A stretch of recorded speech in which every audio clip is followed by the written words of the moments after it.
کریم اما بعد فاعوذ باللہ من الشیطان الرجیم بسم اللہ الرحمن الرحیم یا ایہا الذین آمنوا اتقوا اللہ ولتنظر نفس ما قدمت لغد واتقوا اللہ ان اللہ خبیر بما تعملون ولا تكونوا كالذين نسوا الله فأنساهم أنفسهم أولئك هم الفاسقون لا يستوي أصحاب النار وأصحاب الجنة هم الفائزون صدق الله العظيم رب اشرح لي صدري ويسر لي امري واحلل عقدة من لساني يفقهوا قولي اللهم ربنا الهمنا رشدنا واعذنا من شرور انفسنا اللهم ارنا الحق حقا وارزقنا اتباعه وارنا الباطل باطلا وارزقنا اجتنابه اللهم ربنا زدنا علما اللہم ارنا حقیقت الاشیاء کما ہی آمین یا رب العالمین۔ حضرات آپ بھی حیران ہوں گے کہ آج ہمارا درس صرف 3 آیات پر مشتمل ہے۔ ان میں سے بھی 2 آیات یعنی پہلی اور تیسری آیتیں اپنے مفہوم کے اعتبار سے اتنی واضح اور اتنی بین ہیں اور یہ مضمون قرآن مجید میں اتنی کثرت اور تکرار اور اعادے کے ساتھ آیا ہے کہ اس کے بارے میں کسی تفصیل میں جانے کی ہمیں ضرورت نہیں ہے۔ البتہ درمیانی آیت یہ یقیناً اس دور میں جو فکر اسلامی درکار ہے اس کے اعتبار سے اور حکمت قرآنی کے جو غامض پہلو ہیں، عمیق پہلو ہیں، ان کے اعتبار سے قرآن حکیم کی عظیم ترین آیات میں شمار کی جا سکتی ہے۔ لہذا ہماری آج کی گفتگو اکثر و بیشتر اسی ایک آیت سے متعلق ہوگی، اور اس طرح آج درس کی بجائے کچھ لیکچر کی صورت پیدا ہو جائے گی۔ بہرحال ہم اللہ کے نام سے اب آغاز کر رہے ہیں۔ سب سے پہلے تو نوٹ کر لیجئے کہ میں نے یہ بات پہلے بھی آپ کو بتائی تھی کہ مسبحات میں سے یہ دوسری سورہ مبارکہ ہے جو ہم پڑھ رہے ہیں۔ ام المسبحات سورہ حدید، اور اس کی پہلی 6 آیات کے بارے میں اپنا تاثر بارہا بیان کر چکا ہوں کہ ذات و صفات باری تعالیٰ کے ضمن میں وہ قرآن حکیم کا عظیم ترین اور جامع ترین اور یہ کہ اعلیٰ ترین علمی سطح پر بحث کے اعتبار سے منفرد مقام ہے۔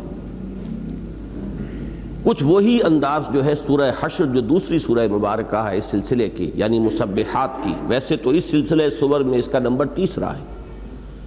سورہ حدید کے بعد سورہ مجادلہ آئی تھی اور پھر اب یہ سورۃ الحشر ہے۔ اس کا جو آخری رکوع ہے جو 7 آیات پر مشتمل ہے، جن میں سے 3 ہم آج پڑھ رہے ہیں، ان 7 آیات میں سے بھی 2 آیات نہایت عظمت کی حامل ہیں، جن میں سے ایک پر آج ہمیں وقت صرف کرنا ہے اور ایک اگلے درس میں آئے گی۔ مزید برآں اس آخری رکوع میں اللہ تعالیٰ کے اسماء حسنہ کا سب سے بڑا گلدستہ جو قرآن حکیم میں ہے وہ یہیں آیا ہے۔ ایک آیت میں 8 اسماء حسنہ تسلسل کے ساتھ، الملک القدوس السلام المؤمن المہیمن العزیز الجبار المتکبر، اس کی کوئی اور مثال پورے قرآن میں نہیں۔ ایک آیت میں 4 اور اسماء اسی آیت سے متصلاً ہیں اس مقام پر، اور اسی طرح سورہ حدید میں هو الاول والآخر والظاہر والباطن، وہاں بھی 4 اسماء ہیں، اور 4 ہی اسماء ہے کہ جو سورہ جمعہ کی پہلی آیت میں آئے ہیں، یسبح للہ ما فی السماوات وما فی الارض الملک القدوس العزیز الحکیم۔ 8 اسماء کا اس طرح جمع ہونا یہ صرف ایک آیت ہے قرآن مجید میں، اور وہ اس مجموعے میں شامل ہے۔ تو اس سے پہلے کہ ہم جو درمیانی آیت ہے اس پر اپنی توجہ کو مرکوز کریں، آیت نمبر 18 پر آپ ایک نظر ڈال لیجئے۔ یا ایھا الذین آمنوا اتقوا اللہ ولتنظر نفس ما قدمت لغد واتقوا اللہ ان اللہ خبیر بما تعملون۔ سب سے پہلے یا ایھا الذین آمنوا، اس کے بارے میں پہلے عرض کر چکا ہوں، اس وقت صرف دہرا رہا ہوں کہ یہ قرآن حکیم میں امت مسلمہ سے خطاب کا صیغہ ہے، مسلمانوں سے خطاب کے لیے یہ الفاظ مخصوص ہیں، مختص ہیں، اور مسلمانوں میں مومنین صادقین بھی شامل ہیں، منافقین بھی شامل ہیں، اور ضعفاء بھی شامل ہیں۔ جو بھی لیگل مسلمز ہیں، قانونی مسلمان، وہ سب کے سب اس خطاب میں آتے ہیں۔ اب یہ دیکھنا ہوتا ہے اس آیت کے سیاق و سباق سے کہ اس خاص آیت میں روئے سخن کس کی طرف ہے۔ آیا مومنین صادقین سے خطاب ہے اصلاً، یا اصلاً جو خطاب کا رخ ہے وہ منافقین کی جانب ہے، یا ضعفاء سے خطاب کیا جا رہا ہے، ضعیف الایمان مسلمانوں سے؟ بہرحال یہ جو ہے آیت کے سیاق و سباق سے معین ہوگا، لیکن یہ کہ یہ اصل میں صیغہ خطاب ہے مسلمانوں کے لیے، کہ جو بھی مسلمان ہیں اور مسلمان ہونے کے دعوے دار ہیں، ان سے خطاب قرآن مجید میں یا ایھا الذین آمنوا کے الفاظ سے آتے ہیں۔ دلچسپی کے امور یہ بھی ہیں کہ پورا مکی قرآن ان الفاظ سے خالی ہے، یعنی تمام مکی صورتیں جو ہے، صرف استثناء آتا ہے سورہ حج میں، اور سورہ حج جو ہے وہ مختلف فی ہے، اس کے بارے میں یہ رائے بھی ہے کہ وہ مکی ہے اور یہ رائے بھی ہے کہ وہ مدنی ہے۔ اگرچہ صحیح تر رائے یہ ہے کہ وہ اکثر و بیشتر مکی ہے، لیکن اس میں کچھ آیات مدنی شامل ہیں لازماً، لہذا اس کو علیحدہ رکھ دیجئے تو پھر وہ قاعدہ کلیہ جو ہے کہیں اور نہیں ٹوٹتا کہ اگرچہ 2/3 قرآن جو ہے وہ مکی صورتوں پر مشتمل ہے حجم کے اعتبار سے، لیکن پورے مکی قرآن میں یا ایھا الذین آمنوا کے الفاظ آپ کو نہیں ملیں گے۔ یہ خاص معاملہ ہے مدنی صورتوں کا۔ اس کی وجہ یہ ہے کہ مدینے ہی میں آ کر باضابطہ امت کی تشکیل ہوئی اور امت مسلمہ کی تاج پوشی ہوئی، سابقہ امت مسلمہ کو معزول کر کے اب امت محمد صلی اللہ علیہ وسلم کو اس مقام پر لایا گیا، اور اسی کی علامت اور اسی کے سمبل کے طور پر تحویل قبلہ کا معاملہ ہوا۔ تو چونکہ امت کی باضابطہ تشکیل در حقیقت مدینے میں ہوئی ہے، لہذا یا ایھا الذین آمنوا کا خطاب جو ہے یہ بھی مدنی صورتوں کے ساتھ مختص ہے۔ یہاں اس سورہ مبارکہ میں جس مقام پر ہم یہ اب آیت پڑھ رہے ہیں، اس میں سیاق و سباق سے معین ہو جاتا ہے کہ روئے سخن منافقین کی طرف ہے، اس لیے کہ سورۃ الحشر کا پورا جو دوسرا رکوع ہے 7 آیات پر مشتمل، اس میں ساری گفتگو منافقین کے بارے میں ہوئی ہے، لہذا یہاں گویا کہ تسلسل یوں ہوگا کہ اب ان کی طرف روئے سخن ہے کہ ہوش کے ناخن لو، یا ایھا الذین آمنوا اتقوا اللہ، اللہ کا تقوی اختیار کرو، اور ہر ذی نفس کو یہ چاہیے کہ وہ پوری طرح نگاہ رکھے اس بات پر کہ وہ کل کے لیے کیا آگے بھیج رہا ہے۔ اپنی ساری توجہات کو اس دنیا کی زندگی پر، یہ جو ایک بڑا آج ہے، یہ پوری ہماری زندگی جو ہے یہ ایک آج ہے، اور پوری آخرت کی زندگی ایک بہت بڑا کل ہے۔ تو آج سے تم کل کے لیے فراہم کرو، دیکھو کہ کل کے لیے کیا اعمال آگے بھیج رہے ہو۔ واتقوا اللہ، اور پھر تقویٰ کا دوبارہ تاکیدی حکم، اور پھر تنبیہی انداز، واللہ خبیر بما تعملون، ان اللہ خبیر بما تعملون، یقیناً اللہ تعالیٰ باخبر ہے اس سے کہ جو کچھ تم کر رہے ہو۔ اب اتقوا کے لفظ پر آ جائیے۔ یہ لفظ قرآن حکیم میں بصیغہ امر، واحد جمع مؤنث مذکر، یہ کوئی 83 مرتبہ آیا ہے، اور یہ قرآن مجید کی اہم اساسی اصطلاحات میں سے۔ اس میں بھی یہ تقسیم آپ کو ملے گی کہ یہ لفظ مکی صورتوں میں بہت کم آیا ہے، زیادہ تر یہ لفظ جو ہے مدنی صورتوں میں آپ کو ملے گا۔ اس کی وجہ بھی صاف ہے کہ مکی صورتوں میں اصلاً دعوت ایمان ہے، اور دعوت ایمان کا عملی نتیجہ جو ہے اس کا تقاضا وہ ہے تقوی، وہ ہے کہ جو مدنی صورتوں میں بکثرت جس کو نمایاں کیا گیا ہے۔ اس جگہ ہم یہ دیکھ رہے ہیں کہ ایک ہی آیت میں یہ لفظ 2 مرتبہ آیا، یا ایھا الذین آمنوا اتقوا اللہ وَلْتَنظُرْ نَفْسٌ مَّا قَدَّمَتْ لِغَدٍ وَاتَّقُوا اللَّهَ إِنَّ اللَّهَ خَبِيرٌ بِمَا تَعْمَلُونَ۔ اس کی مثال قرآن مجید میں صرف ایک اور ہے۔ سورہ نساء کی پہلی آیت میں بھی یہ کیفیت ہے کہ ایک آیت میں 2 مرتبہ یہ فعل امر آیا ہے، اتقوا یا ایھا الناس اتقوا ربکم الذی خلقکم من نفس واحدۃ وخلق منها زوجها وبث منهما رجالا كثيرا ونساء واتقوا الله الذي تساءلون به والارحام ان الله كان عليكم رقيبا۔ اس کے علاوہ متعدد آیات ایسی ہیں کہ جن میں اگرچہ یہ اتقو کا فعل امر تو ایک ہی مرتبہ آیا ہے، لیکن دوسرے مضمون سے اس کا جو اصل مراد اور معنی ہے اس کی تکرار ہو جاتی ہے، اور اتفاق سے 2 آیتیں تو اس میں وہی ہیں کہ جو خطبہ نکاح میں شامل ہیں اس آیہ مبارکہ کے ساتھ۔ یا ایھا الذین آمنوا اتقوا اللہ حق تقاتہ ولا تموتن الا وانتم مسلمون۔ اب یہ جو ولا تموتن الا وانتم مسلمون، یہ بھی در حقیقت اسی مفہوم کو مختلف الفاظ میں ادا کیا جا رہا ہے کہ دیکھنا ہرگز موت نہ آئے مگر فرما برداری کی حالت میں۔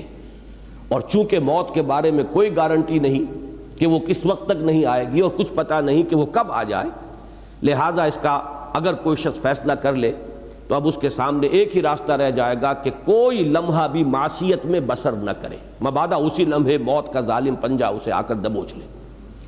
لہذا مفہوم وہی ہے، یا ایھا الذین آمنوا اتقوا اللہ حق تقاتہ کا، اور اتنا ہی مؤکد ہے، اگرچہ الفاظ مختلف ہیں تو مفہوم تقویٰ ہی کا 2 مرتبہ آ گیا ہے اگرچہ الفاظ وہ نہیں۔ اسی طریقے پر سورہ احزاب کی وہ آیت کہ جو خطبہ نکاح میں شامل ہے، مسنون خطبہ نکاح میں، یا ایھا الذین آمنوا اتقوا اللہ وقولوا قولا سدیدا۔ اب یہ جو دوسرا ٹکڑا ہے قولوا قولا سدیدا، اس کا بھی مفاد کیا ہے؟ زبان کا تقویٰ، کہ زبان کا احتیاط کے ساتھ استعمال ہو، اس سے کوئی حرف ایسا نہ نکلنے پائے کہ جو انسان جس کو حق نہ رکھتا ہو کہنے کا اور جس کو وہ ایکسپلین نہ کر سکے قیامت کے دن، تو یہ در حقیقت تقویٰ ہے۔ تو مفہوم وہی ہے اگرچہ الفاظ مختلف ہیں۔ اسی طرح سورہ تغابن کی آیت ہے فاتقوا اللہ ما استطعتم واسمعوا واطیعوا۔ اب یہ سمع و طاعت جو ہے، ظاہر بات ہے کہ یہ سلسلہ سمع و طاعت جو ہے اسلامی نظام میں اور اسلامی معاشرے میں، اس کا نقطۂ آغاز تو اللہ کی اطاعت ہے، اور اللہ کی اطاعت ہی تقویٰ سے مراد ہے، تو بات وہی دوبارہ کہی گئی ہے اگرچہ الفاظ مختلف ہو گئے ہیں۔ تو میں نے یہ چند مثالیں اس لیے دی ہیں کہ یہ بات واضح ہو جائے کہ یہ قرآن حکیم کے بہت بنیادی اصطلاحات میں سے بھی ہے، اور جو مین تھیمز ہیں قرآن کے ان میں سے یہ ایک اہم تھیم ہے۔ البتہ جہاں تک اس کے ترجمے کا تعلق ہے، ہمارے ہاں اردو تراجم میں بھی اور دوسرے تراجم میں بھی، انگریزی کے بھی جو ابتدائی تراجم نظر سے گزرے ہیں، اس میں ایک غلطی ہوئی ہے، اور وہ غلطی یہ ہے کہ لفظ ڈر استعمال کیا گیا ہے۔ اس سے مخالفین کو، خصوصاً عیسائی مستشرقین کو، یہ موقع ملا ہے کہ وہ قرآن پر اور اسلام پر حملہ کریں، اور ان کے طعن کے لیے در حقیقت بنیاد خود ہم نے فراہم کر دی، اس لیے کہ ڈر، اتقو کا مطلب ڈرو اللہ سے، یہ اس کا کوئی اچھا ترجمہ نہیں ہے، اگرچہ مراد کے اعتبار سے قریب پہنچ جانے والی بات ہے، لیکن تقویٰ اور خوف میں بڑا فرق ہے۔ خوف بھی عربی زبان کا لفظ ہے، فلا تخافوہم وخافونی، ان سے مت ڈرو، مجھ سے ڈرو، تو خوف کا لفظ بھی آیا ہے، اور لفظ خوف جو ہے وہ عربی زبان کا اپنا لفظ قرآن مجید میں مستعمل، اب اس کا تو صحیح ترین ترجمہ ڈر ہے، اللہ سے ڈرو، لیکن تقویٰ کا مفہوم جو ہے اس کو جان لیجئے کہ اس میں بچنا، اصل مفہوم اس کا ہے بچنا، وقا یقی، بچنا، اور وقا سے واو، قاف اور یا کا جو یہ مادہ ہے، حروف اصلی یہ 3 ہوئے، اب یہ چونکہ 2 حروف علت آ گئے، شروع میں واو ہے وہ بھی حرف علت، پھر یا ہے آخر میں وہ بھی حرف علت، تو یہ مشکل الفاظ میں سے ہے، یہ مادہ مشکل مادوں میں سے ہے۔ اس سے جب باب افتعال بنے گا بچنا، ابتقا، اور یہاں واو جو ہے تے کے ساتھ مل کر تا کے اوپر اب تشدید آ جائے گی، اتقا، اتقا کے معنی بچنا، اور وقا اور وقایا کسی کو بچانا۔ اس سے فعل امر بڑا دلچسپ ہے، اکثر حضرات جو عربی زبان سے واقف ہیں وہ تو جانتے ہیں ان چیزوں کو، لیکن یہ کہ جو ناواقف ہیں ان کی دلچسپی کی بات ہے، کیونکہ یہ دعا تو ہر مسلمان کو یاد ہے، ربنا آتنا فی الدنیا حسنۃ وفی الآخرۃ حسنۃ وقنا عذاب النار۔ اب یہ وقنا عذاب النار اور ہمیں بچا آگ کے عذاب سے۔ یہاں دلچسپی کی بات یہ ہے کہ بچا فعل امر جو ہے وہ صرف ایک حرف پر مشتمل ہے، قے۔ واو جو پہلے ہے وہ حروف اصلیہ میں سے نہیں ہے بلکہ وہ تو حرف عطف ہے، وَقِنَا عَذَابَ النَّارِ، اور بچا ہمیں آگ کے عذاب سے۔ تو بچنا اس کا اصل مفہوم ہے۔ اسی لیے کہیں قرآن مجید کہتا ہے وَاتَّقُوا يَوْمًا لَا تَجْزِي نَفْسٌ عَن نَفْسٍ شَيْئًا، کہیں کہتا ہے فَاتَّقُوا النَّارَ الَّتِي وَقُودُهَا النَّاسُ وَالْحِجَارَةُ، بچو اس آگ سے۔ اب یہ بچنا جو ہے جہاں تک اللہ تعالیٰ کی ذات کا تعلق ہے، اس کے ساتھ جو مفہوم ذہن میں آنا چاہیے وہ اس طرح کا بچنا ہے جیسے کہ کوئی سعادت مند بیٹا اپنے والد کی ناراضگی سے بچتا ہے۔ خوف میں تو کوئی خوفناک شے، کوئی مضر شے، مضرت بخش شے، تکلیف دہ شے، اس سے بچنا خوف کا یہ منفی پہلو ہے، سلبی پہلو ہے۔ لیکن ایک بچنا یہ ہوتا ہے کہ آپ کو یہ احساس رہے کہ میری کسی حرکت سے میرے والد کی دل شکنی نہ ہو، میرا کوئی معاملہ ایسا نہ ہو کہ میرے والد کے یا میرے والدین کے یا میرے بزرگوں کے جذبات مجروح ہو جائیں، انہیں مجھ سے جو امیدیں وابستہ ہیں میں ان کی امیدوں کو خاک میں ملا دوں، یا یہ کہ کسی اور پہلو سے میں ان کو تکلیف پہنچانے کا سبب بن جاؤں۔ یہ احساس جو ہے ایک سعادت مند بیٹے میں اپنے والدین کے لیے، اپنے بزرگوں کے لیے، یہی جب اللہ کے لیے آتا، اب اسے ضرب دے لیجئے، لاکھ گنا اور کروڑ گنا کر لیجئے، میرا خالق، میرا مالک، میرا پروردگار، میرا رازق، میرا پالنہار، میرا محافظ، اس کی کسی بات کے خلاف میں کوئی حرکت نہ کروں، میں اسے ناراض نہ کروں، اس نے مجھے بنایا ہے اور جو کچھ وہ مجھ میں چاہتا ہے کہ صفات پروان چڑھیں وہی صفات میں اپنے اندر پیدا کروں، جو صفات اس کو پسند نہیں ہے میں ان سے بچوں۔ اب یہ تقویٰ جو ہے زمین و آسمان کا فرق واقع ہو گیا اس مفہوم میں اور لفظ ڈرو میں۔ چونکہ ہم نے اکثر و بیشتر ترجمہ کیا ہے ڈرو اللہ سے، تو پھر موقع مل گیا عیسائی مستشرقین کو کہ قرآن اور اسلام جو ہے وہ انووک کرتے ہیں فیئر کمپلیکس کو، جذبہ خوف کو اپیل کرتے ہیں، جبکہ ہمارا دین جو ہے یعنی عیسائیت، ان کا جو مذہب ہے، وہ کہتے ہیں اس میں زیادہ زور جو ہے وہ محبت پر ہے۔ خدا سے محبت کرو، خدا محبت ہے۔ یہ آپ نے سلوگنز دیکھے ہوں گے اکثر و بیشتر جو ان کے یہ ایسی مطبوعات جو تبلیغی یہ شائع کرتے ہیں، خدا محبت ہے اور خدا سے محبت کرو۔ لو دائی نیبر ایز دائی سیلف، اسی کا عکس ہے کہ اپنے پڑوسی سے بھی ایسے ہی محبت کرو جیسے اپنے آپ سے کرتے ہو۔ یہ ساری چیزیں جو ہیں در حقیقت واقعہ یہ کہ صحیح ہیں، اور اسلام میں بھی یہ چیزیں بتمام و کمال موجود ہیں۔ یہی وجہ ہے کہ اللہ تعالیٰ کا جو تعارف قرآن مجید کراتا ہے بالکل آغاز میں، الحمدللہ رب العالمین الرحمن الرحیم مالک یوم الدین، اگرچہ جزا و سزا کے دن کے مالک کا تصور لایا گیا تیسری آیت میں، لیکن وہ بھی بڑے نرم الفاظ میں، جزا و سزا کے دن کا مختار مطلق۔ باقی جو اس کی شان نمایاں کی گئی ہیں وہ تو وہ قابل تعریف ہستی ہے جس میں تمام محاسن اور کمالات موجود ہیں، اور وہ تمام جہانوں کی پروردگار ہے، پالنہار ہے، محافظ ہے، وہ رحمان ہے، رحیم ہے، اس کی رحمت ٹھاٹھے مارتے ہوئے سمندر کے مانند بھی ہے، اور ایک مستقل مزاجی کے ساتھ رواں دواں دریا کے مانند بھی ہے کہ جس میں تسلسل ہوتا ہے۔ اب یہ جو تعارف ہو رہا ہے اللہ تعالیٰ کا، ظاہر بات ہے کہ یہ کسی خوفناک اور ڈراؤنی ہستی کا تعارف نہیں ہے، بلکہ ایک ایسی ہستی کا تعارف ہے جو خود بھی محبت کرنے والی ہے، ودود ہے، شفیق ہے، رؤوف ہے، رحیم ہے، اور پھر یہ کہ وہ اس قابل ہے کہ اس سے محبت کی جائے، بلکہ سب سے زیادہ محبت اسی سے کی جائے، والذین آمنوا اشد حبا للہ۔ تو یہ جو ہے، اور محبت کو جس طریقے سے حضور نے پھر بیان کیا، لا یؤمن احدکم حتی یحب لاخیہ ما یحب لنفسہ، تم میں سے کوئی شخص مومن ہو ہی نہیں سکتا جب تک کہ وہ اپنے بھائی کے لیے بھی وہی شے پسند نہ کرے جو اپنے لیے پسند کرتا ہے۔ تو لو دائی نیبر ایز دائی سیلف، اب اس سے اور آگے کیا بات ہوگی؟ تو در حقیقت یہ اعتراض کرنے کا موقع ملا ہے ہمارے ان تراجم کی وجہ سے کہ ہم نے لفظ ڈر کو بہت نمایاں کیا ہے۔ انذار کا لفظ آتا ہے بہت کثرت سے، انذر، اب اس کا ترجمہ بھی اگر کر دیا جائے ڈراؤ، اب یہ بھی بڑا بھونڈا ترجمہ ہے، میں کم سے کم لفظ جو اس کے لیے استعمال کروں گا غلط تو نہیں کہوں گا، اس لیے کہ نتائج کے اعتبار سے ڈانڈے مل جاتے ہیں دونوں مفاہیم کے، لیکن یہ کہ بھونڈا ترجمہ ضرور ہے۔ وہاں ہونا چاہیے خبردار کرو۔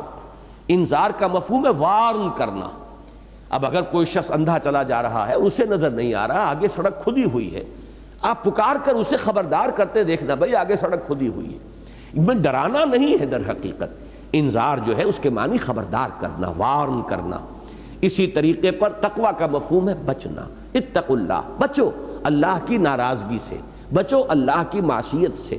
یہ تمام لفظ مفہوم کے اندر وہ چیز، جیسا کہ میں نے عرض کیا کہ ڈر، محاسبہ اخروی کا جو خوف ہے وہ بھی مطلوب شے ہے، لیکن یہ کہ ان تمام چیزوں کو جب لفظ ڈر کے عنوان کے تحت ہم لے آئے تو یقیناً اس سے پھر اس کا جو ایک ریزلٹنٹ، جو ایک اثر مترتب ہوا ہے نتیجے کے طور پر، وہ یقیناً وہ ایسا ہے کہ جس پر پھر اعتراض کی گنجائش پیدا ہوتی ہے۔ یا ایھا الذین آمنوا اتقوا اللہ ولتنظر نفس ما قدمت لغد۔ اب اس تقوی کے ساتھ، جیسا کہ آپ کو معلوم ہے ایمانیات جو ہیں، ایمان باللہ اس کا لازمی تقاضا کیا ہے؟ اللہ کا تقوی۔ اور ایمان بالآخرہ اس کا لازمی تقاضا کیا ہے؟ انسان کی نگاہ آخرت پر جمی رہے کہ میری منزل وہ ہے، اصل ٹھکانہ وہ ہے، اصل گھر وہ ہے۔ وَإِنَّ دَارَ الْآخِرَةَ لَهِيَ الْحَيَوَانُ لَوْ كَانُوا يَعْلَمُونَ۔ ہر وقت دھن یہ انسان کے سر پر سوار رہے کہ کل کے لیے میں نے کیا فراہم کیا ہے۔ اب یہاں بڑے لطیف انداز میں آیا ہے، جیسا کہ میں نے ابتدا میں عرض کیا تھا کہ پوری اخروی زندگی کو ایک بہت بڑے کل سے تعبیر کیا گیا، گویا کہ ہماری یہ پوری دنیاوی زندگی، خواہ وہ 80 برس کی ہو، 100 برس کی ہو، یہ ایک آج کے مترادف ہے۔ اور یہی لطیف انداز میں مفہوم ہے اس دعائے معصورہ میں کہ جو حضور صلی اللہ علیہ وسلم صبح بیداری کے وقت آپ کا ذکر تھا یا آپ کی دعائے مسنونہ تھی، اس کے الفاظ یہی ہیں: الحمدللہ الذی احیانی بعد ما اماتنی والیہ النشور، کہ جیسے روزانہ ہم رات کو سوتے ہیں اور صبح کو اٹھتے ہیں، ایسے ہی ایک بڑی شام آئے گی، وہ شام زندگی ہوگی، اور پھر اس کے بعد ایک صبح آئے گی، اور وہ صبح ہوگی حشر کی، قیامت کی صبح، جس وقت کے ہم اٹھ کھڑے ہوں گے۔ یہ روزانہ کا ہمارا سونا اور جاگنا در حقیقت ریہرسل ہے اس موت اور بعث بعد الموت کا، کہ اس کے لیے ایک روز ہمارے سامنے نمونہ آ رہا ہے۔ تو جیسے آج میری زندگی کا ایک دن تھا، ایسے ہی میری کل زندگی ایک دن ہے، اور جیسے کل صبح طلوع ہونے والی ہے ہر شخص کو معلوم ہے، اور ہر شخص کو یہ فکر دامنگیر رہتی ہے کہ کل کے لیے میرے پاس سامان ہے یا نہیں، کھانے پینے کا سامان۔ اس سے آگے یہ کہ کل سے آگے اگلا ہفتہ بھی ہے، اگلا مہینہ بھی ہے، اگلا سال بھی ہے۔ انسان جو ہے دور اندیش وہی کہلاتا ہے، اور اس کے برعکس ہم کہتے ہیں عاقبت نا اندیش انسان، کہ جو صرف آج کی فکر کر رہا ہے اور کل کی اسے کوئی فکر نہیں ہے۔ تو اسی کو ذرا، جیسا کہ میں نے عرض کیا تھا کہ اس کو ذرا ضرب دے لیجئے کہ جو ایک سعادت مند بیٹے کا رویہ ہوتا ہے اپنے والدین کے بارے میں، اسی طریقے سے ضرب دیجئے اس کو ایک بہت بڑی مقدار سے، ویلیو سے، تو یہ ہے آخرت کی فکر کے جو دامنگیر ہو جانی چاہیے اس شخص کو جس کو فی الواقع آخرت پر ایمان ہے۔ وَلْتَنْظُرْ، اب یہاں پہ لفظ نظر جو لایا گیا ہے، دیکھنے کے لیے نہیں، نگاہ رکھنا، ہر وقت نگاہ جمائے رکھے انسان، ہمیشہ یہ دیکھتا رہے، نگاہ اسی بات پر ٹکی رہے کہ میں کل کے لیے کیا بھیج رہا ہوں، وہ کل جو آخرت کی کل ہے، وہ بڑی کل جو ہماری زندگی میں آنے والی ہے۔ اسی طریقے سے آپ دیکھیں گے کہ قرآن مجید میں دنیا کے ساتھ لفظ عاجلہ لایا جاتا ہے، عاجلہ جلدی والی۔ عجلت پسند انسان جو ہے وہ عام محاورے میں بھی کوئی اچھا یعنی آدمی بردبار انسان نہیں سمجھا جاتا، ہر وقت جلدی سوار رہتی ہے۔ بردبار انسان وہ ہے جو سہج پکے سے میٹھا ہو، ہر معاملے کو سوچ سمجھ کر آگے بڑھاتا ہے، اس کے اندر ایک تدبر ہے، ایک حلم ہے۔ تو دنیا اور حب عاجلہ اور آخرہ اور عاقبہ یہ لفظ آتے ہیں، والعاقبۃ للمتقین، آخرہ دنیا کے مقابلے میں ہے اور عاجلہ اور عاقبہ یہ ایک دوسرے کے مقابلے میں آئیں گے۔ تو یہ در حقیقت وہی کہ جو عام ہمارے محاورے میں بھی آتا ہے کہ وہی شخص دانا سمجھا جاتا ہے جسے کل کی بھی فکر ہو، مستقبل کا بھی خیال ہو، کچھ وہ مستقبل کے لیے پس انداز کر رہا ہو، کچھ آئندہ جو پیش آنے والے مراحل ہیں ان کی بھی اسے فکر آج ہو رہی ہو۔ تو اسی طریقے سے اسی کو ہزار سے اور کروڑ سے ضرب دے لیجئے تو محسوس ہوگا کہ یہ فکر دامنگیر رہنی چاہیے ہر انسان کو اگر اسے واقعتاً آخرت پر ایمان ہے۔ وَلْتَنْظُرْ نَفْسٌ مَا قَدَّمَتْ لِغَدٍ وَاتَّقُوا اللَّهَ، دوبارہ اللہ کا تقوی اختیار کرو، اللہ کی ناراضگی سے بچو، اللہ کی معصیت سے بچو، اللہ کی محرمات سے اجتناب کرو، اللہ کے احکام کو بجا لاؤ۔ ان اللہ خبیر بما تعملون، اور یہاں لفظ خبیر پر میں نے اس سے پہلے بھی کئی مرتبہ گفتگو کی ہے، سورہ حدید کی ابتدا میں بھی یہ اس طریقے سے آیا ہے اور سورہ تغابن میں بھی، کہ پہلے بصیر آتا ہے پھر خبیر آتا ہے۔ خبیر میں زیادہ گہرائی ہے، اس لیے کہ باخبر ہونا کسی شے سے، اور خبر کے مختلف ذرائع ہو سکتے ہیں، بصارت بھی، سماعت بھی، انسان سن کر بھی کسی چیز کو، کوئی معلومات کو حاصل کرتا ہے، دیکھ کر بھی حاصل کرتا ہے۔ مزید برآں یہ جان لیجئے کہ در حقیقت ہماری جو باطنی شخصیت ہے، اگر آپ اس کو پیش نظر رکھیں تو یہ تمام ہمارے جو ذرائع اور آلے ہیں، یہ تو وہ سینس ڈیٹا ہیں کہ جو فراہم کرتے ہیں ہمارے برین کو۔ اصل میں جو ڈیسائفر کی جاتی ہیں یہ ساری معلومات، اور ان سب کو جو یہ بڑا کمپیوٹر جو لگا ہوا ہے بہت چھوٹا سا ہے، بہت بڑا، یہ بقامت کہتر اور بقیمت بہتر والی بات اس کے اوپر صادق آئے گی کہ یہ بہت بڑا کمپیوٹر ہے جو ہمارے دماغ میں لگا ہوا ہے۔ یہ جو ہے اس کو اب انٹرپریٹ کرتا ہے، ڈیسائفر کرتا ہے، اور پھر جو نتیجہ نکالتا ہے وہ خبر ہے اصل میں، کہ جو ہماری اصل اندرونی شخصیت کو ان تمام چیزوں سے نتیجتاً جو بات ملی، جو خبر حاصل ہوئی وہ خبر ہے۔ تو خبر میں بصر یا سمع کی نسبت بہت گہرائی ہے۔ ان اللہ خبیر بما تعملون، جان لو کہ اللہ تعالی خوب باخبر ہے ان چیزوں سے جو تم کر رہے ہو۔ اس لیے کہ بصارت میں اگر آپ لفظ بصیر استعمال کریں گے تو وہ صرف کسی عمل کا ظاہر آئے گا۔ ایک شخص نماز پڑھ رہا ہے، اس کا ظاہر ہے میں نے دیکھا نماز پڑھ رہا ہے، لیکن یہ کہ اس کی نیت کیا ہے، ریاکاری ہے، لوگوں پر اپنے زہد اور تقوی اور دینداری کا روب گانٹنا ہے، یا واقعتاً اس کے دل میں اللہ کا خوف ہے، تقوی ہے، خشوع ہے، خضوع ہے، للہیت ہے، اللہ کی محبت ہے۔ اب یہ چیزیں جو ہے یہ اس بصارت سے متعلق نہیں ہوں گی، اس کا تعلق خبر سے ہے۔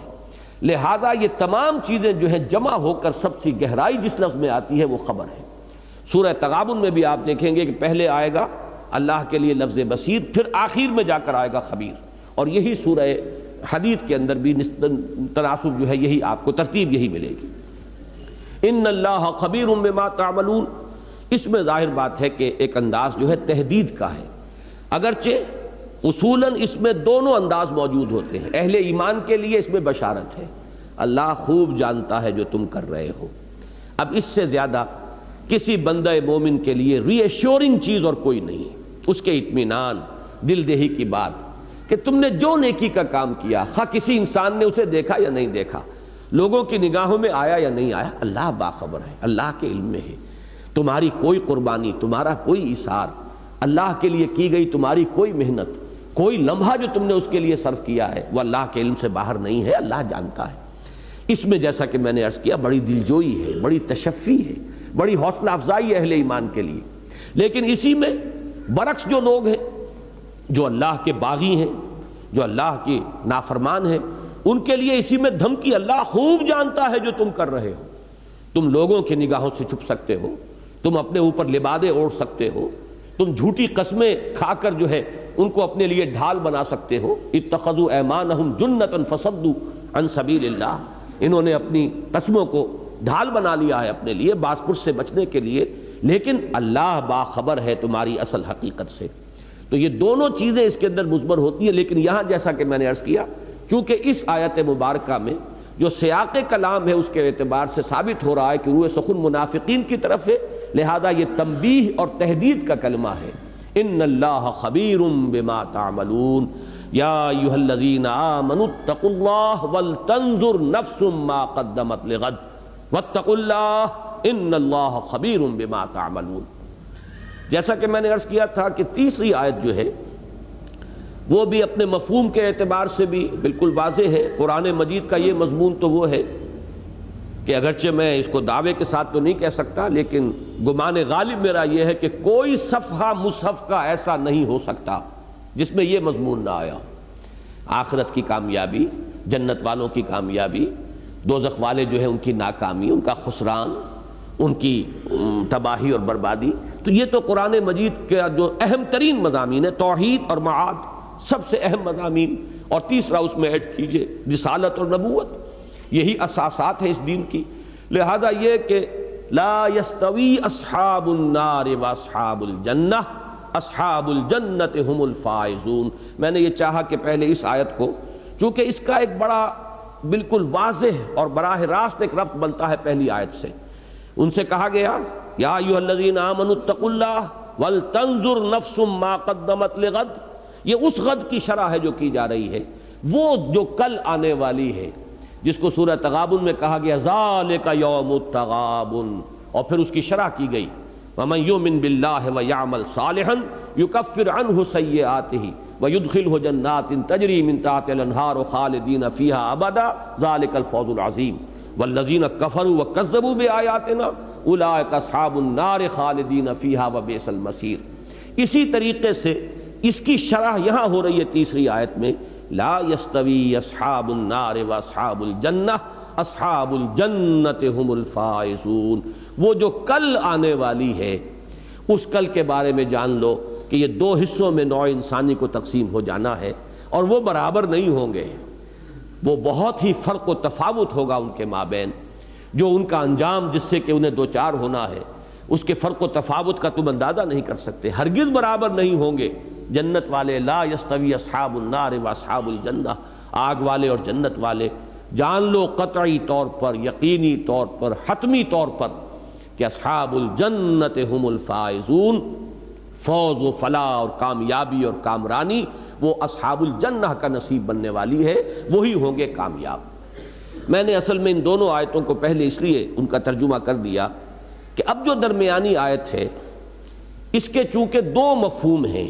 ایک اس کا سرسری مفہوم ہے کہ جو ان دونوں آیتوں کو اگر سامنے رکھیں تو وہ بالکل سیاق و سباق کے اعتبار سے جیسے کہ نگینہ کہیں جڑا ہوا ہو کسی انگوٹھی کے درمیان میں، ایسے ہی ان دو آیتوں کے درمیان یہ نگینہ جڑا ہوا نظر آئے گا. اگرچہ اس کا جو وہ گہرا مفہوم ہے اس کے اعتبار سے بحث ہمیں تفصیلاً بعد میں کرنی ہے، لیکن یہاں اس نگینے کے اعتبار سے اسے پہچان لیجئے کہ اس آیت کا اکثر مفسرین نے جو مفہوم لیا ہے وہ یہی ہے جو اب میں بیان کر رہا ہوں. اور وہ کیا ہے؟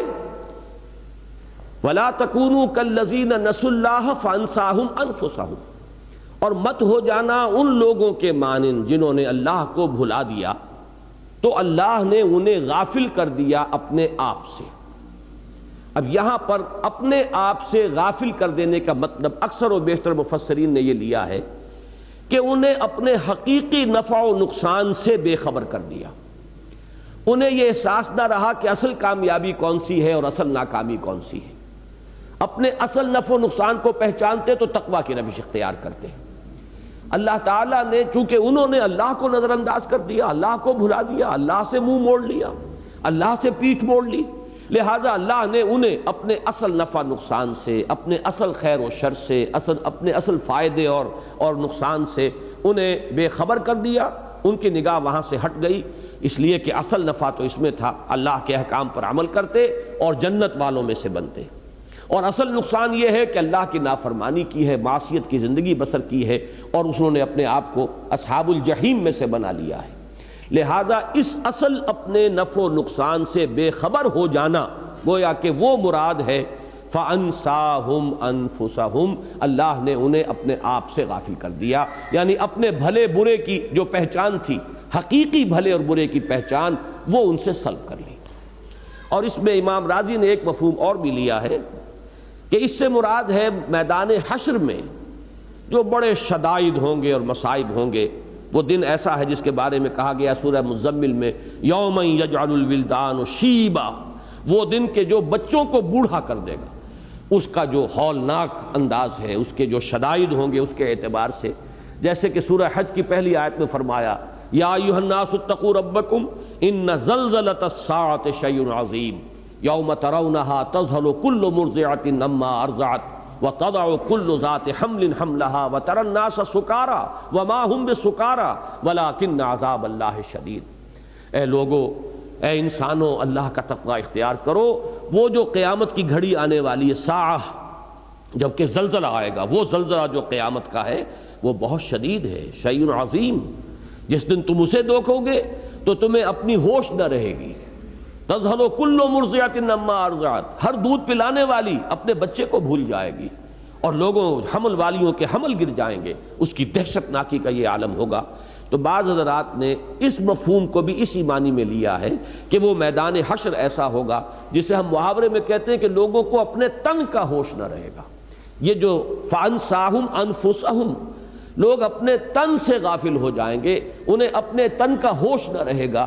یہ مراد ہے وَلَا تَكُونُوا كَالَّذِينَ نَسُوا اللَّهَ فَأَنْسَاهُمْ أَنفُسَهُمْ سے. اب ظاہر بات ہے کہ اولئک هم الفاسقون، اس آخری ٹکڑے کا ربط اس کے ساتھ جڑ جاتا ہے کہ جن لوگوں کو اپنے حقیقی نفع و نقصان کا اور اپنے اصل فائدے اور نقصان کا احساس نہ رہے، ظاہر بات ہے کہ کھل کھیلیں گے، پھر یہاں پر رنگ رلیاں کریں گے، عیاشیاں کریں گے. فسق و فجور جو ہے وہ اس کا منطقی نتیجہ ہے. یہ مفہوم تو میں نے عرض کر دیا، یہ وہ مفہوم ہے کہ جو اکثر مفسرین نے لیا ہے. لیکن جیسا کہ میں نے عرض کیا، اس آیہ مبارکہ کا ایک اور مفہوم ہے جو گہرائی میں ذرا اتر کر سامنے آتا ہے. اور اس دور میں جس حکمت دین کی ضرورت ہے، جس کو علامہ اقبال نے reconstruction of religious thought in Islam, اسلام میں فکر الہیات کی اور اسلامی فکر کی ایک تشکیل جدید جو اس دور میں انسان کی ضرورت ہے، اس کے اعتبار سے اس آیہ مبارکہ کا بڑا اہم مقام ہے. اور اس کے لیے ذرا ہمیں اس پر گہرائی میں اتر کر غور کرنا ہوگا. اس لیے کہ یہاں اب الفاظ پر اس سیاق و سباق سے بھی ذرا نگاہ ہٹا لیجئے، اور جو مفہوم میں نے بیان کیا ہے ذرا اس کو بھی تھوڑی دیر کے لیے ذہن سے نکال دیجئے. وَلَا تَكُونُوا كَالَّذِينَ، اب الفاظ پر توجہ کیجئے، پوری اسی آیہ مبارکہ کے الفاظ پر.